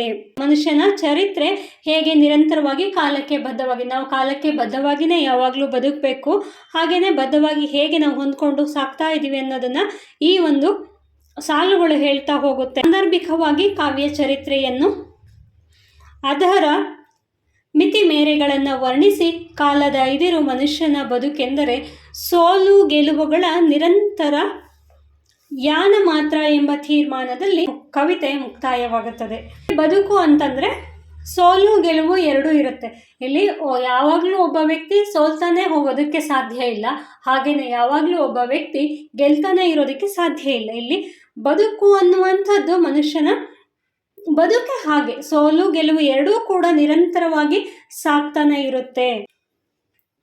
ದಿನವೂ ಬಿಸಿ ಬಿಸಿ ಅನ್ನ ದೇಹಕ್ಕೆ ಹಿತ, ಮುಂಜಾವದಡಿಗೆ ಸಂಜೆಗಾಗಲೇ ತಂಗುಳು, ಹಳಸಿದನ್ನವ ನಾಯಿ ಕೂಡ ಮೂಸುವುದಿಲ್ಲ, ಅದೇ ಅಕ್ಕಿ ಜೋಳ ಗೋಧಿಗಳಿಂದ ವಿಧ ವಿಧದ ಪಕ್ವಾನ್ನ, ಗಮನಿಸುವುದು ಉಪ್ಪು ಖಾರ ಹುಳಿ ಸಿಹಿ ತಕ್ಕಷ್ಟು, ಬದಲಾವಣೆಯೇ ಬಾಳಿನೊಗ್ಗರಣೆ, ಬಾಡಿಸಿಕೊಳ್ಳಲೆಂದೇ ಉಪ್ಪಿನಕಾಯಿ, ಮಿತಿ ಮೀರಿದರೆ ಎಂಥ ಸುಗ್ರಾಸವೂ ಅಜೀರ್ಣ, ಕುದಿಯುವುದು ಮಿದಿಯುವುದು ಹೊಂದಿ ಹದಗೊಳ್ಳುವುದು ಬದುಕಿನಲ್ಲಿ ಎಲ್ಲರಿಗೂ ತೆರೆದ ದಾರಿ, ಶ್ರುತಿಗೂಡಿದಾಗ ಹೊರಹೊಮ್ಮುವುದು ಹಾಡಿನ ಲಹರಿ, ಶ್ರುತಿಗೂಡಿದಾಗ ಹೊರಹೊಮ್ಮುವುದು ಹಾಡಿನ ಲಹರಿ, ಗಾಳಿಯ ಬೆನ್ನ ಮೇಲೆ ಮೋಡದ ಸವಾರಿ, ಗುಡುಗಿರಲಿ ಮಿಂಚಿರಲಿ ಮುಂಗಾರಿಗಾರು ಕಾತರಿಸಿಲ್ಲ, ಉರಿವ ಬೇಸಿಗೆ ಚಿಗುರು ಚಿಣ್ಣರನ್ನು ಎತ್ತಿ ಆಡಿಸಿಲ್ಲ, ತಂಡಿಯ ಮುಸುಕಿನಲ್ಲಿ ಬೆಚ್ಚಗೆ ಕನಸು ಕಂಡಿಲ್ಲ, ಬೆಂಗಾಡಿ ನಂಗಾಗದಲ್ಲೂ ತುಂಗಭದ್ರೆಯೂ ತುಂಬಿ ಹರಿದಿಲ್ಲ, ಬೆಂಗಾಡಿ ನಂಗಾಗದಲ್ಲೂ ತುಂಗಭದ್ರೆಯೂ ತುಂಬಿ ಹರಿದಿಲ್ಲ. ಈ ಒಂದು ಸಾಲುಗಳು ಏನನ್ನ ಹೇಳುತ್ತೆ ಅಂತಂದರೆ, ಮನುಷ್ಯ ಯಾವ ರೀತಿ ಜೀವನವನ್ನು ಮಾಡ್ತಾ ಇದ್ದಾನೆ, ಅವನ ಜೀವ ಅಥವಾ ಅವನ ದಿನಚರಿ ಹೇಗೆ ಇರುತ್ತೆ ಅಂತಂದರೆ, ದಿನವೂ ಬಿಸಿ ಬಿಸಿ ಅನ್ನ ದೇಹಕ್ಕೆ ಹಿತ. ಅವನು ಈಗ ಮೊದಲೆಲ್ಲ ಊಟಕ್ಕೆ ತುಂಬ ಕಷ್ಟವನ್ನು ಪಡ್ತಿದ್ರು, ಆದರೆ ಈಗ ಆ ರೀತಿ ಇಲ್ಲ. ದಿನ ಅವನಿಗೆ ಬಿಸಿ ಬಿಸಿ ಊಟ ಸಿಗುತ್ತೆ. ಆ ಬಿಸಿ ಬಿಸಿ ಊಟವನ್ನು ಮಾತ್ರ ಅವ್ನು ಮಾಡ್ತಾ ಹೋಗ್ತಾನೆ. ಬೆಳಗ್ಗೆ ನಾವೇನು ಅಡುಗೆ ಮಾಡಿರ್ತೀವಿ ಅದು ಸಂಜೆಗಾಗಲೇ ತಂಗ್ಳು ಅಂತ ಹೇಳಿ ಅದನ್ನು ನಾವು ಬಿಸಾಕ್ಬಿಡ್ತೀವಿ. ನಮಗೆ ಯಾವಾಗಲೂ ಬಿಸಿ ಬಿಸಿ ಊಟನೇ ಬೇಕು. ತಂಗುಳು ಅಳಿಸಿದಿನವ ನಾಯಿ ಕೂಡ ಮೂಸುವುದಿಲ್ಲ. ಅಂದರೆ ಈಗ ನಾಯಿಗಳಿಗೂ ಕೂಡ ತುಂಬ ಹೈಬ್ರಿಡ್ ನಾಯಿಗಳಾಗಿರೋದ್ರಿಂದ ನಾಯಿಗಳಿಗೆ ಮನುಷ್ಯರಿಗಿಂತ ಹೆಚ್ಚಿಗೆ ಕೇರನ್ನು ಮಾಡಬೇಕಾಗುತ್ತೆ ನಾವು. ಹಾಗಾಗಿ ತಂಗ್ಳನ್ನೆಲ್ಲ ನಾಯಿಗಳಿಗೆ ಹಾಕುವಂತಿಲ್ಲ. ಅದೇ ಅಕ್ಕಿ, ಜೋಳ, ಗೋಧಿಗಳಿಂದ ವಿಧ ವಿಧದ ಪಕ್ವಾನ್ನ ಅಂತಂದರೆ ಮೃಷ್ಟಾನ್ನ ಅಂತ ಹೇಳ್ಬೋದು. ಅಂದರೆ ನಾವು ತಯಾರಿಸುವಂತಹ ಊಟ ಅಕ್ಕಿ, ಜೋಳ, ಗೋಧಿಗಳಿಂದ ತಯಾರಿಸ್ತೀವಿ. ಗಮನಿಸುವುದು ಉಪ್ಪು, ಖಾರ, ಹುಳಿ, ಸಿಹಿ ತಕ್ಕಷ್ಟು ಬದಲಾವಣೆಗೆ ಬಾಳಿನೊಗ್ಗರಣೆ. ಅಂದರೆ ಮನುಷ್ಯನಿಗೆ ಉಪ್ಪು, ಖಾರ, ಹುಳಿ ಎಲ್ಲದೂ ಕೂಡ ಇರಬೇಕು ಊಟದಲ್ಲಿ. ಹಾಗಿದ್ದಾಗ ಮಾತ್ರ ಅವನಿಗೆ ಊಟ ರುಚಿಯಾಗಿ ಹೊಟ್ಟೆಗೆ ಸೇರುತ್ತೆ. ಬಾಡಿಸಿಕೊಳ್ಳಲೆಂದೇ ಉಪ್ಪಿನಕಾಯಿ. ಊಟದಲ್ಲಿ ಅವನೇನನ್ನು ಬಳಸ್ತಾನೆ? ಉಪ್ಪಿನಕಾಯಿಯನ್ನು ಸೈಡಿಗೆ ಬಳಸ್ತಾನೆ. ಮಿತಿ ಮೀರಿದರೆ ಎಂಥ ಸುಗ್ರಾಸವೂ ಅಜೀರ್ಣ. ಹಿಂದೆ ಎಲ್ಲ ಮನುಷ್ಯರಿಗೆ ಊಟ ಸಿಗದೆ ಕಷ್ಟ ಆಗ್ತಿತ್ತು, ಆದರೆ ಈಗ ಮನುಷ್ಯರ ಮುಂದೆ ಬೇಕಾದಷ್ಟು ಊಟಗಳು, ಅವನಿಗೆ ಏನು ಬೇಕೋ ಅದನ್ನು ತಿನ್ನುವಂಥ ಒಂದಿಷ್ಟು ಶಕ್ತಿ ಇದೆ. ಆದರೆ ಏನು ಮಾಡೋದು, ಆರೋಗ್ಯನೇ ಆತನಿಗೆ ಸರಿ ಇರೋದಿಲ್ಲ. ಹಾಗಾಗಿ ಎಲ್ಲದನ್ನೂ ಕೂಡ ತಿನ್ನೋದಕ್ಕಾಗಲ್ಲ. ನಾವು ಯಾವುದನ್ನೇ ಆಗಲಿ ಎಷ್ಟು ಬೇಕೋ ಅಷ್ಟನ್ನು ಮಾತ್ರ ಮಾಡಬೇಕಾಗತ್ತೆ. ಹೆಚ್ಚಾಗಿ ಮಾಡಿದ್ರೆ ಅದೇನಾಗುತ್ತೆ, ಅಜೀರ್ಣ ಆಗತ್ತೆ. ಅದು ಎಂಥ ಒಂದು ಮೃಷ್ಟಾನ್ನವೇ ಆಗಿರಲಿ, ಆದರೆ ಅದನ್ನು ನಾವು ಒಂದು ಲಿಮಿಟಲ್ಲಿ ನಾವು ತಿನ್ನಬೇಕಾಗತ್ತೆ. ಕುದಿಯುವುದು, ಮಿದಿಯುವುದು, ಹೊಂದಿ ಹದಗೊಳ್ಳುವುದು, ಬದುಕಿನಲ್ಲಿ ಎಲ್ಲವೂ ತೆರೆದ ದಾರಿ. ಅಂದರೆ ಜೀವನ ಅಂದರೆ ನಾವು ಅಡುಗೆ ಮಾಡುವುದಕ್ಕೆ ಇಲ್ಲಿ ಹೋಲಿಕೆಯನ್ನು ಮಾಡಿದ್ದಾರೆ ನಮ್ಮ ಜೀವನವನ್ನು. ಅಂದರೆ ಅಡುಗೆಯಲ್ಲಿ ಕುದಿಯೋದು, ಮಿದಿಯೋದು, ಹದಗೊಳಿಸೋದು ಎಲ್ಲದೂ ಕೂಡ ಇರುತ್ತೆ. ಹಾಗೆ ಮನುಷ್ಯನ ಜೀವನದಲ್ಲೂ ಕೂಡ ಬಹಳಷ್ಟು ಬದಲಾವಣೆಗಳು, ಹೊಂದಾಣಿಕೆಗಳು ಇರುತ್ತೆ ಅನ್ನೋದನ್ನು ಇಲ್ಲಿ ನೋಡಬಹುದಾಗಿದೆ. ಶ್ರುತಿಗೂಡಿದಾಗ ಹೊರಹೊಮ್ಮುವುದು ಹಾಡಿನ ಲಹರಿ. ಹಾಡನ್ನು ರಚನೆಯನ್ನು ಮಾಡಬೇಕು ಅಂತಂದರೆ ಅಲ್ಲಿ ಶ್ರುತಿಗಳು ಸೇರಬೇಕು. ಶ್ರುತಿ ಸೇರಿದಾಗ ಮಾತ್ರ ಅಲ್ಲೊಂದು ರಾಗ ಹೊರಹೊಮ್ಮೋದಕ್ಕೆ ಸಾಧ್ಯ ಆಗುತ್ತೆ. ಹಾಗಾಗಿ ಇಲ್ಲಿ ಶ್ರುತಿಗೂಡಿದಾಗ ಹೊರಹೊಮ್ಮುವುದು ಹಾಡಿನ ಲಹರಿ ಅಂತ ಹೇಳಿ ಲೇಖಕರಲ್ಲಿ ಹೇಳಿದ್ದಾರೆ. ಗಾಳಿಯ ಬೆನ್ನ ಮೇಲೆ ಮೋಡದ ಸವಾರಿ. ಗಾಳಿಯ ಬೆನ್ನಿನ ಮೇಲೆ ಮೋಡಗಳು ಸವಾರಿಯನ್ನು ಮಾಡ್ತಾ ಇರ್ತವೆ. ಮುಂಗಾರು ಎಲ್ಲರಿಗೂ ಬೇಕು. ಯಾಕಂತಂದರೆ ನೀರಿಲ್ಲದೆ ಇದ್ದರೆ, ಮಳೆ ಬರದೇ ಇದ್ದರೆ ನೀರಿರಲ್ಲ, ನೀರಿಲ್ಲದೆ ಇದ್ದರೆ ಮನುಷ್ಯ ಬದುಕೋಕ್ಕಾಗಲ್ಲ. ಹಾಗಾಗಿ ನಮಗೆ ಸ್ವಲ್ಪ ಬೇಸಿಗೆ ಸೆಕೆ ಜಾಸ್ತಿ ಆಯ್ತು ಅಂದ ತಕ್ಷಣ ಅಮ್ಮ ಮಳೆ ಯಾವಾಗ ಬರುತ್ತಪ್ಪ ಅಂತ ಹೇಳಿ ನಾವು ಕಾಯ್ತಾ ಇರ್ತೀವಲ್ವ. ಹಾಗೆಯೇ ಇಲ್ಲಿ ಗುಡುಗೆ ಇರಲಿ, ಮಿಂಚೆ ಇರಲಿ, ಏನೇ ಆಗಲಿ ಮಳೆ ನಮಗೆ ಬರಬೇಕಾಗತ್ತೆ. ಯಾಕಂದರೆ ಮುಂಗಾರು ಸ್ಟಾರ್ಟ್ ಆಗೋದೇ ಗುಡುಗು ಮಿಂಚುಗಳಿಂದ. ಹಾಗಾಗಿ ಗುಡುಗಾದರೂ ಇರಲಿ, ಮಿಂಚಾರು ಇರಲಿ, ನಮಗೆ ಮಳೆ ಬರಬೇಕು ಅಂತ ಹೇಳಿ ಮನುಷ್ಯ ಕಾತರಿಸ್ತಾ ಇರ್ತಾನೆ. ಬೇಸಿಗೆ ಹೇಗಿರುತ್ತೆ, ಉರಿದು ಸುಟ್ಟು ಹೋಗುವ ಹಾಗೆ ಇರುತ್ತೆ. ಅಂದರೆ ಚಳಿ ಜಾಸ್ತಿ ಆದಾಗ ನಾವೇನು ಮಾಡ್ತೀವಿ, ಅಯ್ಯೋ ಯಾರಪ್ಪ ಈ ಚಳಿಲಿ ಎದ್ದಾಡ್ತಾರೆ ಅಂತ ಹೊಚ್ಕೆಯನ್ನು ಹೊಚ್ಚು ಇನ್ನು ಸ್ವಲ್ಪ ಜಾಸ್ತಿ ಹೊತ್ತು ಎಕ್ಸ್ಟ್ರಾ ಮಲಗ್ತೀವಲ್ವ, ಅದನ್ನು ಥಂಡಿಯ ಮುಸುಕಿನಲ್ಲಿ ಬೆಚ್ಚಗೆ ಕನಸು ಕಂಡಿಲ್ಲ. ಹಾಗೆಯೇ ಇಲ್ಲಿ ಬೆಂಗಾಡಿನಲ್ಲೂ ಕೂಡ ತುಂಗಭದ್ರೆ ತುಂಬಿ ಹರಿತಾ ಇದ್ದಾಳೆ ಅಂತ ಹೇಳಿ ಲೇಖಕರು ಹೇಳ್ತಿದ್ದಾರೆ. ಮನುಷ್ಯನ ಬದುಕೇನಿದೆಯಲ್ಲ, ಈ ಬದುಕು ಮನುಷ್ಯ ನಡೆಸುವಂತಹ ಅಥವಾ ಮನುಷ್ಯ ಇಡುವಂತಹ ಪ್ರತಿಯೊಂದು ಹೆಜ್ಜೆ ಕಾಲಕ್ಕೆ ಬದ್ಧವಾಗಿರುತ್ತದೆ. ಆ ಕಾಲಕ್ಕೆ ತಕ್ಕಂತೆ ಮನುಷ್ಯ ನಡಿಬೇಕು. ಎಲ್ಲವನ್ನು ತನಗೆ ಹೆಂಗೆ ಬೇಕೋ ಅವನು ಮನುಷ್ಯ ಬದಲಾಯಿಸ್ಕೊಂಡಿದ್ದಾನೆ. ಇಂತಹ ನಿರಂತರ ಬಾಳಿನಲ್ಲಿ ಬದಲಾವಣೆಯೊಂದು ಒಗ್ಗರಣೆ ಅಂತ ಹೇಳಿ ಇಲ್ಲಿ ಸೇರಿಸಿದ್ದಾರೆ. ಅಂದರೆ ಮನುಷ್ಯ ಕಾಲಕ್ಕೆ ತಕ್ಕನಾಗಿ ಅವನು ಬದುಕಬೇಕಾಗತ್ತೆ. ಆದರೆ ಮನುಷ್ಯ ಏನು ಮಾಡ್ತಿದ್ದಾನೆ, ತನಗೆ ಹೆಂಗೆ ಬೇಕೋ ಹಾಗೆ ಕಾಲವನ್ನು ಬದಲಾಯಿಸ್ಕೊಳ್ಳುವಂಥ ಒಂದು ಪ್ರಯತ್ನವನ್ನು ಮಾಡ್ತಿದ್ದಾನೆ.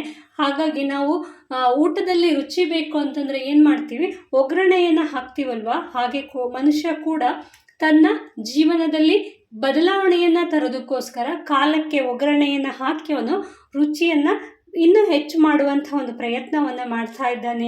ಏನನ್ನ ಬೇಕಾದರೂ ತನಗೆ ಬೇಕಾದಂತೆ ಒಗ್ಗಿಸಿಕೊಳ್ಳಬಲ್ಲ ಮನುಷ್ಯ ತನಗೆ ಹೇಗೆ ಬೇಕೋ ಹಾಗೆ ತನಗೆ ಯಾವ ರೀತಿ ಕಾಲ ಬದಲಾವಣೆ ಆಗಬೇಕು ಆ ರೀತಿ ತಾನು ಬದಲಾವಣೆಯನ್ನು ಮಾಡಿಕೊಂಡು ಹೋಗ್ತಾ ಇದ್ದಾನೆ ಅನ್ನೋದು ಇಲ್ಲಿ ಲೇಖಕರ ಒಂದು ಅಭಿಪ್ರಾಯವಾಗಿದೆ. ನಮಗೆ ಊಟಕ್ಕೆ ಉಪ್ಪಿನಕಾಯಿ ಬೇಕು. ಊಟಕ್ಕೆ ಉಪ್ಪಿನಕಾಯಿ ಇದ್ದಾಗಲೇ ಊಟ, ಅದಕ್ಕೆ ಒಂದು ಪರಿಪೂರ್ಣ ಊಟ ಅಂತ ಹೇಳ್ತಾರೆ. ಆದರೆ ಈ ಮನುಷ್ಯ ಏನಾಗಿದ್ದಾನೆ, ಉಪ್ಪಿನಕಾಯಿ ಎಲ್ಲ ಊಟ ಅಲ್ಲ, ಕದನೇ ತಿಂತಾ ಇದ್ದಾನೆ ಅನ್ನೋ ರೀತಿಯಲ್ಲಿ ಇಲ್ಲಿ ಒಂದು ಗಾದೆಯನ್ನು ಬಳಸಿದ್ದಾರೆ. ಕದ ತಿನ್ನುವವನಿಗೆ ಹಪ್ಪಳದ ಈಡೆ ಅಂತ ಹೇಳಿ ಇಲ್ಲೊಂದು ಗಾದೆ ಮಾತನ್ನು ಬಳಸಿದ್ದಾರೆ. ಕೆಲವೊಂದು ಗಾದೆ ಮಾತುಗಳು ಕೆಲವೊಂದು ಸಂದರ್ಭಗಳಲ್ಲಿ ಬಳಕೆಯಾಗುತ್ತೆ, ಆದರೆ ಅದಕ್ಕೆ ಪರ್ಟಿಕ್ಯುಲರ್ ಆಗಿ ಇಂತಹದ್ದೇ ಒಂದು ಅರ್ಥ ಅಂತ ಹೇಳಿ ನಾವು ಕೊಡೋದಕ್ಕಾಗೋದಿಲ್ಲ. ಆ ಸಂದರ್ಭಕ್ಕೆ ತಕ್ಕಂತೆ ಕೆಲವೊಂದಷ್ಟು ಗಾದೆಗಳನ್ನು ಇಲ್ಲಿ ಬಳಸ್ತಾ ಹೋಗಿದ್ದಾರೆ. ಪ್ರಕೃತಿಯನ್ನು ಉಪಯೋಗಿಸುವಂತಹ ಮನುಷ್ಯನ ಶಕ್ತಿ ಏನಿದೆಯಲ್ಲ, ಆ ಶಕ್ತಿಗೆ ದ್ಯೋತಕನಾಗಿದ್ದಾನೆ. ಸೃಷ್ಟಿಯ ಸಮಸ್ತ ಶಕ್ತಿಗಳನ್ನು ಮನುಷ್ಯ ತನ್ನ ಅನುಕೂಲಕ್ಕಾಗಿ ಹೊಂದಿಸಿಕೊಂಡು ಉಪಭೋಗಿಸುತ್ತಿದ್ದಾನೆ. ಮನುಷ್ಯ ತನಗೆ ಹೇಗೆ ಬೇಕೋ ಹಾಗೆ ಸೃಷ್ಟಿಯ ಎಲ್ಲ ಶಕ್ತಿಗಳನ್ನು ಅವನು ಉಪಯೋಗಿಸ್ಕೊಳ್ತಾ ಇದ್ದಾನೆ, ಅದನ್ನು ಅನುಭವಿಸ್ತಾ ಇದ್ದಾನೆ ಅನ್ನೋದು ಇಲ್ಲಿ ಲೇಖಕರ ಒಂದು ಅಭಿಪ್ರಾಯವಾಗಿರುತ್ತೆ. ಇಂದು ಸೃಷ್ಟಿ ಜಾಲವು ಅವನ ಅತ್ಯಾಚಾರಕ್ಕೆ ಸಿಲುಕಿ ಅಪಾಯದ ಅಂಚನ್ನು ಮುಟ್ಟಿದರೂ ಅವನಿಗೆ ಅದು ಲೆಕ್ಕಕ್ಕಿಲ್ಲ. ಮನುಷ್ಯ ತಾನು ತುಂಬ ಪ್ರಬುದ್ಧನಾಗಿದ್ದೀನಿ, ತಾನು ಏನು ಬೇಕಾದರೂ ಸಾಧನೆಯನ್ನು ಮಾಡಬಹುದು ಅನ್ನುವಂಥ ಒಂದು ಉದ್ದೇಶದಿಂದ ಪ್ರಕೃತಿಯನ್ನು ತನಗೆ ಹೇಗೆ ಬೇಕೋ ಹಾಗೆ ಬದಲಾಯಿಸುವಂಥ ಒಂದು ಪ್ರಯತ್ನವನ್ನು ಮಾಡ್ತಿದ್ದಾನೆ. ಈ ಬದಲಾವಣೆಯನ್ನು ಇಲ್ಲಿ ಲೇಖಕರು ಅತ್ಯಾಚಾರಕ್ಕೆ ಹೋಲಿಕೆಯನ್ನು ಮಾಡಿದ್ದಾರೆ. ಈ ಸೃಷ್ಟಿಯನ್ನು ಮನುಷ್ಯ ಅತ್ಯಾಚಾರ ಮಾಡ್ತಾ ಇದ್ದಾನೆ. ಈ ಒಂದು ದೃಷ್ಟಿಯಿಂದ ಏನಾಗಿದೆ, ನಮ್ಮ ಪ್ರಪಂಚ ಅನ್ನುವಂಥದ್ದು ಅಪಾಯದ ಮಟ್ಟಕ್ಕೆ ಹೋಗಿ ಮುಟ್ಟಿದೆ. ಆದರೂ ಕೂಡ ಮನುಷ್ಯನಾದವನಿಗೆ ಅದು ಲೆಕ್ಕಕ್ಕೆ ಇಲ್ಲ. ತನಗೆ ಇನ್ನೂ ಕೂಡ ಅದರಿಂದ ತೃಪ್ತಿ ಸಿಕ್ಕಿಲ್ಲ, ಇದರಿಂದ ನನಗೆ ತುಂಬ ಕಷ್ಟ ಆಗತ್ತೆ, ಪ್ರಪಂಚಕ್ಕೆ ಅಳಿವು ಉಂಟಾಗ್ಬೋದು ಅನ್ನುವಂಥ ಒಂದು ಕಲ್ಪನೆ ಬಂದಿದ್ರೂ ಕೂಡ ಅದು ಅವನಿಗೆ ಈಗ ಲೆಕ್ಕಕ್ಕಿಲ್ಲ. ಇನ್ನೂ ಕೂಡ ತಾನು ಅಭಿವೃದ್ಧಿಯ ಮಾಡ್ತಾ ಇದ್ದೀನಿ ಅನ್ನುವಂಥ ಒಂದಷ್ಟು ವಿಚಾರವನ್ನು ಇಟ್ಕೊಂಡು ಅವನು ಪ್ರಕೃತಿಯನ್ನು ಏನು ಮಾಡ್ತಾ ಇದ್ದಾನೆ, ಅಪಾಯದ ಅಂಚಿಗೆ ಕೊಂಡೊಯ್ತಾ ಇದ್ದಾನೆ. ವಾಸ್ತವವಾಗಿ ಬದುಕಿನಲ್ಲಿ ಕುದಿಯುವುದು, ಮಿತಿಯುವುದು, ಹೊಂದಿ ಹದಕೊಳ್ಳುವುದು ಎಲ್ಲರಿಗೂ ಇರುವಂಥ ಒಂದು ದಾರಿಯಾಗಿದೆ. ಕಾಲ ಹೇಗಿರುತ್ತೆ ಆ ಕಾಲಕ್ಕೆ ತಕ್ಕಂತೆ ನಾವು ಹೊಂದ್ಕೊಂಡು, ಆ ಕಾಲಕ್ಕೆ ಆ ಪರಿಸ್ಥಿತಿಗೆ ತಕ್ಕಂತೆ ನಾವು ಹೋಗಬೇಕಾಗತ್ತೆ. ಆದರೆ ಮನುಷ್ಯ ಏನು ಮಾಡ್ತಿದ್ದಾನೆ, ತನಗೆ ಹೇಗೆ ಬೇಕೋ ಹಾಗೆ ಕಾಲವನ್ನು ಬದಲಾಯಿಸುವಂತಹ ಒಂದು ಪ್ರಯತ್ನವನ್ನು ಮಾಡ್ತಾ ಇದ್ದಾನೆ. ಈ ದಾರಿಯಲ್ಲಿ ಅವನು ಹೋಗ್ತಾ ಇರುವಂತಹ ಈ ದಾರಿ ಏನಿದೆಯಲ್ಲ, ಈ ದಾರಿಯಲ್ಲಿ ಮಾನವತೆ ಆರೋಗ್ಯಕರವಾಗಿ ಬೆಳೆದಾಗ ಮಾತ್ರ ಹಾಡಿನ ಲಹರಿ ಹೊರಹೊಮ್ಮಬಹುದು. ಈಗ ಮನುಷ್ಯ ಏನೋ ಮಾಡ್ತಿದ್ದಾನೆ, ಅವನಿಗೆ ಮಾಡಬೇಕು ಅನ್ನೋವಂಥ ಆಸೆ ಇದೆ, ಆದರೆ ಆ ಮಾಡ್ತಿರುವಂತಹ ಕೆಲಸ ಏನಿದೆಯಲ್ಲ ಅದೇನಾದರೂ ಆರೋಗ್ಯಕರವಾಗಿದ್ದರೆ, ಅದು ಉತ್ತಮವಾಗಿದ್ದರೆ ಮಾತ್ರ ಅದರಿಂದ ನಮಗೇನಾಗುತ್ತೆ, ಒಳ್ಳೆಯದಾಗತ್ತೆ ಅನ್ನುವಂಥ ಒಂದು ಅರ್ಥವನ್ನು ಇಲ್ಲಿ ಲೇಖಕರು ಹೇಳ್ತಾ ಇದ್ದಾರೆ. ನಾವು ಒಂದು ಸಂಗೀತವನ್ನು ಕೇಳ್ತೀವಿ ಅಂತಂದರೆ ಆ ಸಂಗೀತದಲ್ಲಿ ಶ್ರುತಿ ಇರಬೇಕು. ಶ್ರುತಿಯನ್ನು ಕೇಳಿದಾಗ ಮಾತ್ರ ಅದು ಕಿವಿಗೆ ಇಂಪು ತಂಪನ್ನು ಕೊಡುತ್ತೆ. ಹಾಗೆ ಹಾಡನ್ನು ನಾವು ಕೇಳಿದಾಗ ಅದು ಲಹರಿ ಹೇಗೆ ನಮಗೆ ಮನಸ್ಸಿಗೆ ನಾಟುತ್ತೋ ಹಾಗೆ ನಾವು ಮಾಡುವಂತಹ ಕೆಲಸಗಳು ಕೂಡ ಆರೋಗ್ಯಕರವಾಗಿ ಉತ್ತಮವಾಗಿ ಇದ್ದಾಗ ಮಾತ್ರ ಅದರಿಂದ ನಮಗೆ ಉಪಯೋಗ ಆಗತ್ತೆ ಅನ್ನೋದು ಇಲ್ಲಿ ಲೇಖಕರ ಒಂದು ಅಭಿಪ್ರಾಯವಾಗಿರುತ್ತೆ. ಸೃಷ್ಟಿ ನಿಂತಿರುವುದೇ ಇಂತಹ ಆರೋಗ್ಯಕರವಾದ ಬೆಳವಣಿಗೆಯ ಮೇಲೆ. ಪ್ರತಿಯೊಂದು ಸೃಷ್ಟಿಯಲ್ಲಿ ಇರುವಂತಹ ಜೀವಿಗಳು ಸಹ ನಿಂತಿರುವುದೇ ಇಂಥ ಒಂದು ಆರೋಗ್ಯಕರವಾದಂತಹ ಬೆಳವಣಿಗೆಯ ಮೇಲೆ. ನೀರು ಕಾದು ಆವಿಯಾಗಿ ಮೇಲೇರಿ ಮೋಡವಾಗಿ ಗಾಳಿಯು ಬೀಸಿದೆಡೆ ಸಾಗಿ ಮಳೆ ಸುರಿಯುವುದು. ಎಂಥ ಅದ್ಭುತ ಶ್ರುತಿಯ ಹಾಡಿನ ಲಹರಿ ಎಂದರೆ ಎಲ್ಲವೂ ಮಿತಿ ಮೀರಿದರೆ ಎಲ್ಲವನ್ನ ಹೊಂದಿಸಿಕೊಂಡು ಪರಿಪಕ್ವವಾಗುತ್ತಾ ಸಾಗಬೇಕು. ಈ ಪ್ರಪಂಚ ಹೇಗೆ ನಡೆಯುತ್ತೆ ಅಂತಂದರೆ ರೀಸೈಕಲ್ ಥರ, ಒಂದು ರೀತಿ ರೀಸೈಕಲ್ ಥರ ನಡೀತಾ ಇರುತ್ತೆ. ಪ್ರತಿಯೊಂದಕ್ಕೂ ಕೂಡ ಒಂದು ಸೈಕಲ್ ಇರುತ್ತೆ. ಹೇಗೆ ಅಂತಂದರೆ ಫಸ್ಟು ಮಳೆ ಬರುತ್ತೆ, ಭೂಮಿ ಮೇಲೆ ಅದು ನೀರು ಆಗಿ ಬೀಳುತ್ತೆ. ಅದಾದಮೇಲೆ ಬಿಸಿಲಿನ ಧಗೆಗೆ ಅದು ಕಾದೇನಾಗುತ್ತೆ, ಆವಿಯಾಗಿ ಮೋಡಕ್ಕೆ ಸೇರಿಕೊಳ್ಳುತ್ತೆ. ಅದಾದ ನಂತರ ಗಾಳಿ ಬೀಸಿ ಅದು ತಣ್ಣಗಾಗಿ ಏನಾಗುತ್ತೆ, ಮಳೆಯಾಗಿ ಮತ್ತೆ ಭೂಮಿಗೆ ಬರುತ್ತೆ. ಇದೇ ರೀತಿ ಒಂದು ಸೈಕಲ್ ಆಗಿ ಇದು ಒಂದು ಚಕ್ರವಾಗಿ ಇಲ್ಲಿ ತಿರುಗ್ತಾ ಇರುತ್ತೆ. ಇಂತಹ ಒಂದು ಚಕ್ರ ತುಂಬ ಸೊಗಸಾಗಿರುವಂತಹ ಚಕ್ರ. ಆದರೆ ಮನುಷ್ಯ ಏನು ಮಾಡುವಂತಹ ಪ್ರಯತ್ನವನ್ನು ಮಾಡ್ತಿದ್ದಾನೆ, ತನಗೆ ಹೇಗೆ ಬೇಕೋ ಹಾಗೆ ಕೃತಕ ಮೋಡವನ್ನು ಸೃಷ್ಟಿಯನ್ನು ಮಾಡುವಂತಹದ್ದು, ಕೃತಕವಾಗಿ ಮಳೆಯನ್ನು ಸುರಿಸುವಂತಹ ಒಂದು ಪ್ರಯತ್ನವನ್ನು ಮಾಡುವಂಥದ್ದು, ಅರಣ್ಯಗಳ ನಾಶವನ್ನು ಮಾಡುವಂಥದ್ದು, ನದಿಗಳಿಗೆ ಅಡ್ಡಲಾಗಿ ಅಣೆಕಟ್ಟನ್ನು ಕಟ್ಟಿ ನದಿಯನ್ನು ತಡೆದು ನಿಲ್ಲಿಸುವಂತಹ ಪ್ರಯತ್ನ, ಇದೆಲ್ಲ ಏನಿದೆಯಲ್ಲ ಕೆಲವೊಂದಷ್ಟು ಆರೋಗ್ಯಕರವಾಗಿದ್ದರೆ ಇನ್ನು ಕೆಲವೊಂದಷ್ಟು ಅದರಿಂದ ಅನಾಹುತ ಕೂಡ ಆಗ್ತಾ ಇದೆ. ಈಗ ಏನು ಪ್ರಕೃತಿಯಿಂದ ವಿನಾಶಗಳತ್ತ ಸಾಗ್ತಾ ಇದ್ದೀವಿ ನಾವು, ಇದೆಲ್ಲದಕ್ಕೂ ಕಾರಣ ಯಾರು? ಮನುಷ್ಯ ಆಗಿರ್ತಾನೆ.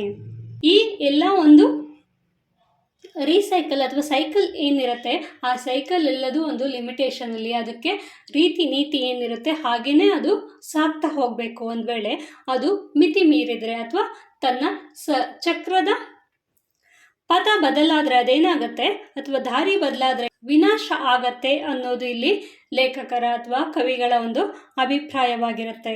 ವರ್ತನೆಯ ನರ್ತನಕ್ಕೆ ಪರಿವರ್ತನೆಯ ಸೊಬಗು, ವರ್ತನೆಯ ನರ್ತನಕ್ಕೆ ಪರಿವರ್ತನೆಯ ಸೊಬಗು, ಕಂದ ವೃತ್ತಗಳ ಜರಿತೋರೆಯ ನಡುವೆ, ಕಂದ ವೃತ್ತಗಳ ಜರಿತೋರೆಗಳ ನಡುವೆ, ಹಸುರಿಗೆ ಗದ್ಯುದ್ಯಾನ, ಹಸುರಿಗೆ ಗದ್ಯುದ್ಯಾನ, 18 ಬಣ್ಣನೆಯ ಹುಲ್ಲುಗದ್ದೆಯ ನಡುವೆ, 18 ಬಣ್ಣನೆಯ ಹುಲ್ಲುಗದ್ದೆಯ ನಡುವೆ, ಚಂಪುವಿನ ತಂಪುಕೋಳ, ಚಂಪುವಿನ ತಂಪುಕೋಳ, ನಿಬ್ಬಣ್ಣಕ್ಕೆ ಹೊರಟಂತೆ ಹಾಡುಗಬ್ಬಗಳ ಕೊಲ್ಲಾರಿ, ನಿಬ್ಬಣ್ಣಕ್ಕೆ ಹೊರಟಂತೆ ಹಾಡುಗಬ್ಬಗಳ ಕೊಲ್ಲಾರಿ ಬಂಡಿ, ಭಾವಗೀತ ಚೆಂದ ವಧುವರರ ಜೋಡಿ, ಭಾವಗೀತ ಚೆಂದ ವಧುವರರ ಜೋಡಿ, ಒಲೆ ಹೂಡಿದ ಮೇಲೆ ಅದರ ಬಿಸಿ ತಾಗುವುದು, ಒಲೆ ಹೂಡಿದ ಮೇಲೆ ಅದರ ಬಿಸಿ ತಾಗುವುದು, ಖುದ್ದು ಹಣ್ಣಾಗುವುದು 100 ಅನುಭವದ ನವ್ಯ ಪಾಕ,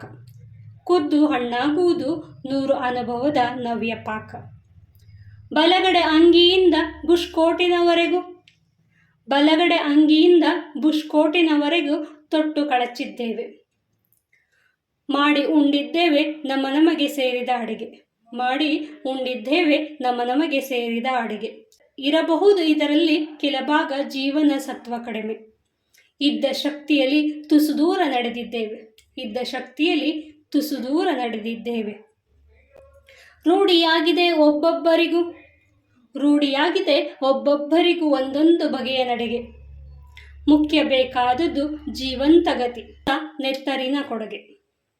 ಇಲ್ಲಿ ಕಾಲ, ಪ್ರಕೃತಿ, ಮನುಷ್ಯ ಪರಸ್ಪರ ನಿಕಟವಾದಂತಹ ಒಂದು ಸಂಬಂಧವನ್ನು ಹೊಂದಿದ್ದಾರೆ. ಆ ಸಂಬಂಧವನ್ನು ಇಲ್ಲಿ ಕೊನೆಯ ಸಾಲಿನಲ್ಲಿ ಅಥವಾ ಕೊನೆಯ ಪ್ಯಾರದಲ್ಲಿ ಲೇಖಕರು ವಿವರಣೆಯನ್ನು ಕೊಟ್ಟಿದ್ದಾರೆ. ಕವಿಗೆ ಇದ್ದಕ್ಕಿದ್ದಂತೆ ತಾನು ಅಭಿವ್ಯಕ್ತಿ ನೀಡುತ್ತಿರುವ ತನ್ನ ಈ ಭಾವಗೀತದ ಚರಿತ್ರೆ, ಅಂದರೆ ನಮ್ಮ ಕನ್ನಡ ಕಾವ್ಯದ ಚರಿತ್ರೆ ಕೂಡ ಪ್ರತಿನಿತ್ಯದ ನರ್ತನಕ್ಕೆ, ಕಾಲದಿಂದ ಕಾಲಕ್ಕೆ ಪರಿವರ್ತನೆ ನೀಡುತ್ತಾ ಸಾಗಿದ ಚರಿತ್ರೆಯಾಗಿದೆ ಎಂದು ಅನಿಸುತ್ತದೆ. ಈ ಸಾಲುಗಳಲ್ಲಿ ಅವರು ಕಾವ್ಯದ ಪರಿವರ್ತನೆಯನ್ನು ಅವರು ಹೇಳ್ತಾ ಬಂದಿದ್ದಾರೆ.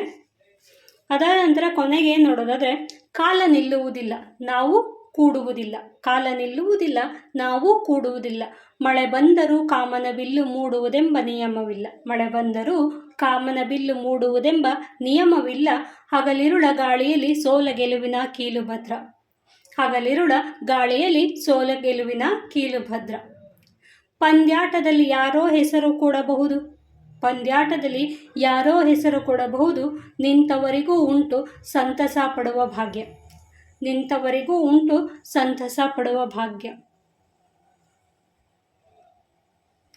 ಗೆದ್ದವರಿಗಿದ್ದೇ ಇದೆ ಬೆಳ್ಳಿಯ ಢಾಲು, ಗೆದ್ದವರಿಗಿದ್ದೇ ಇದೆ ಬೆಳ್ಳಿಯ ಢಾಲು, ಸೋತವರ ಸೊತ್ತು ಗೆದ್ದವರ ನೆಳೆವ ಜಗದೆಲ್ಲ ಅನುಭವ ಪಾಲು, ಗೆದ್ದವರ ನೆಳೆವ ಜಗದೆಲ್ಲ ಅನುಭವ ಪಾಲು. ನಿರಂತರವಾಗಿ ಚಲಿಸುತ್ತಲೇ ಇರುವಂತಹ ಒಂದು ಕಾಲದ ಶಕ್ತಿಯನ್ನು ಕುರಿತು ಇಲ್ಲಿ ಲೇಖಕರು ಹೇಳಿದ್ದಾರೆ. ಕಾಲದ ಅಗಾಧ ಶಕ್ತಿ ಸಾಮರ್ಥ್ಯಗಳನ್ನು ಅವರು ಈ ಮಾತಿನ ಮೂಲಕ ಗುರುತಿಸಲು ಒಂದು ಪ್ರಯತ್ನವನ್ನು ಮಾಡಿದ್ದಾರೆ. ಕಾಲ ಮತ್ತು ಪ್ರಕೃತಿಯ ಶಕ್ತಿ ಸಾಮರ್ಥ್ಯಗಳು ಅಪಾರವಾದುದು, ಅದನ್ನು ಹಿಡಿಯುತ್ತೇನೆ, ಅದನ್ನು ಮೀರಿ ನನ್ನ ಶಕ್ತಿ ಸಾಮರ್ಥ್ಯಗಳನ್ನು ತೋರಿಸುತ್ತೇನೆ ಎಂದು ಮಾನವ ಲೋಕ ಲೆಕ್ಕಾಚಾರ ಹಾಕಿದರೆ ಅದು ಬರೀ ಭ್ರಮೆ. ಕೊನೆಯಲ್ಲೂ ಕೂಡ ಅದೇ ಒಂದು ವಿಚಾರವನ್ನು ಹೇಳ್ತಾರೆ, ಕಾಲವನ್ನು ನಮ್ಮ ಕೈಲಿ ಹಿಡಿಯೋದಕ್ಕೆ ಸಾಧ್ಯ ಇಲ್ಲ, ಇದು ಕೇವಲ ಮನುಷ್ಯನ ಒಂದು ಭ್ರಮೆಯಾಗಿದೆ ಅನ್ನೋದು ಲೇಖಕರ ಒಂದು ಅಭಿಪ್ರಾಯವಾಗಿದೆ. ಕಾಲದ ಎದುರು ಪ್ರಕೃತಿಯ ಎದುರು ಪ್ರತಿಯೊಬ್ಬರೂ ಸಮಾನರು. ಕಾಲ ಮತ್ತು ಪ್ರಕೃತಿ ಅನ್ನೋದೇನಿದೆ, ಇದರ ಮುಂದೆ ಪ್ರತಿಯೊಬ್ಬರೂ ಕೂಡ ಸಮಾನರು. ಎಲ್ಲರಿಗೂ ಅವರವರ ಪ್ರಯತ್ನಕ್ಕೆ ಸಲ್ಲಬೇಕಾದುದು ಸಲ್ಲುತ್ತಿರುತ್ತದೆ. ಜೀವನದ ನಿರಂತರತೆಯಲ್ಲಿ ಸೋಲು ಗೆಲುವು ಪ್ರತಿಯೊಬ್ಬನಿಗೂ ಕಟ್ಟಿಟ್ಟ ಬುತ್ತಿಯಾಗಿರುತ್ತದೆ. ಇಲ್ಲಿ ಜೀವನ ಅಂತಂದಾಗ ಸೋಲು ಗೆಲುವು ಪ್ರತಿಯೊಬ್ಬರಿಗೂ ಕೂಡ ಕಟ್ಟಿಟ್ಟ ಬುತ್ತಿಯಾಗಿರುತ್ತೆ. ಇಲ್ಲಿ ಯಾರೋ ಒಬ್ಬ ವ್ಯಕ್ತಿಗೆ ಯಾವಾಗಲೂ ಗೆಲುವಾಗುತ್ತೆ ಅಥವಾ ಯಾರೋ ಒಬ್ಬ ವ್ಯಕ್ತಿಗೆ ಯಾವಾಗಲೂ ಸೋಲಾಗುತ್ತೆ ಅನ್ನೋದು ಸುಳ್ಳು. ಇಲ್ಲಿ ಎಲ್ಲರಿಗೂ ಕೂಡ ಒಂದಲ್ಲ ಒಂದು ಕಾಲದಲ್ಲಿ ಅವನು ಸೋಲು ಮತ್ತು ಗೆಲುವುಗಳನ್ನು ಅನುಭವಿಸ್ತಾನೆ. ಜೀವನವೆಂಬ ಹೋರಾಟದಲ್ಲಿ ಯಾರು ಬೇಕಾದರೂ ಭಾಗಿಯಾಗಿರಬಹುದು. ಯಾರು ಒಂದು ಸ್ಪರ್ಧೆಯಲ್ಲಿ ಭಾಗವಹಿಸ್ತಾರೆ, ಆ ಭಾಗವಹಿಸುವವರನ್ನು ನೋಡಿ ನಿಂತವ್ರು ಏನು ಮಾಡ್ತಾರೆ, ಸಂತೋಷವನ್ನು ಪಡ್ತಾರೆ. ಗೆದ್ದವ್ರಿಗೆ ಏನು ಸಿಗುತ್ತೆ, ಬೆಳ್ಳಿಯ ಡಾಲು ಅಂತಂದರೆ ಗುರಾಣಿ ಅಂತ ಹೇಳಿ ಕರೀತಾರೆ, ಅದನ್ನು ಕೊಡಬಹುದು. ಆದರೆ ಕಾಲದ ಎದುರಿರುವ ಸೋತವರಿಗೂ ಒಂದು ಅವಕಾಶವಿದೆ. ಇವತ್ತು ಸೋತಿರ್ಬೋದು, ಆದರೆ ಅವರಿಗೆ ಇನ್ನೊಂದು ಅವಕಾಶ ಇರುತ್ತೆ. ಅವತ್ತು ಅವರು ಗೆಲ್ಲುವಂಥ ಒಂದು ಸಾಧ್ಯತೆಗಳಿರುತ್ತೆ. ಸೋತವರಿಗೆ ಇರುವಂಥ ಒಂದು ಅವಕಾಶ ಅಂತಂದರೆ ಗೆದ್ದವರಿಗೆ ಜಗದಿಂದ ದೊರೆತ ಬಹುಮಾನ. ಗೆದ್ದವರಿಗೆ ಏನಾಗುತ್ತೆ, ಜಗದಿಂದ ಬಹುಮಾನ ಸಿಕ್ಕಿದ್ರೆ ಆನಂತರ ಅದು ಪಡೆದ ತಿರುವು, ಹೀಗೆ ಎಲ್ಲ ಅನುಭವಗಳನ್ನು ಕಣ್ಣಿನಿಂದ ನೋಡಿ ಅನುಭವ ಪಡೆಯುವ ಒಂದು ಅವಕಾಶ ಇಲ್ಲಿ ಸೋತವರಿಗೆ ಸಿಗತ್ತೆ. ಹೀಗೆ ನಿರಂತರವಾಗಿ ಸಾಗುವ ಕಾಲ ಮತ್ತು ಅದರೊಂದಿಗೆ ಸಾಗುವ ಮಾನವನ ಬದುಕನ್ನು ಕುರಿತು ನಿರ್ವಿಘ್ನವಾದ ತಾತ್ವಿಕತೆಯೊಂದಿಗೆ ಕವಿತೆ ಇಲ್ಲಿ ಮುಕ್ತಾಯವಾಗುತ್ತೆ. ಕೊನೆಯಲ್ಲೂ ಕೂಡ ಅದನ್ನೇ ಅವರು ಹೇಳಿರೋದು, ಮನುಷ್ಯ ಅಂತಂದಮೇಲೆ, ಜೀವನ ಅಂತಂದಮೇಲೆ ಇಲ್ಲಿ ಸೋಲು ಗೆಲುವು ಸಾಮಾನ್ಯವಾಗಿರುತ್ತೆ. ಇಲ್ಲಿ ಗೆದ್ದವರಿಗೆ ಒಂದು ರೀತಿ ಬಹುಮಾನ ಸಿಕ್ಕರೆ ಸೋತವರಿಗೆ ಒಂದು ರೀತಿ ಬಹುಮಾನ ಅಥವಾ ಅನುಭವ ಸಿಗತ್ತೆ ಅನ್ನೋದು ಇಲ್ಲಿ ಕೊನೆಯಲ್ಲಿ ಅವರು ಹೇಳುವಂತಹ ಒಂದಷ್ಟು ಸಾಲುಗಳಾಗಿರುತ್ತೆ. ಇದಿಷ್ಟು ಕಾಲ ನಿಲ್ಲುವುದಿಲ್ಲ ಎಂಬ ಕವಿತೆಯ ಕುರಿತಾದಂತಹ ಒಂದು ವಿಶ್ಲೇಷಣೆ. ಇನ್ನು ನೆಕ್ಸ್ಟು ಈ ಕವಿತೆಯ ಕುರಿತಾದಂತಹ ಮುಖ್ಯ ಪ್ರಶ್ನೆ ಏನಿದೆ ಅನ್ನೋದನ್ನು ನಾವು ನೋಡೋಣ.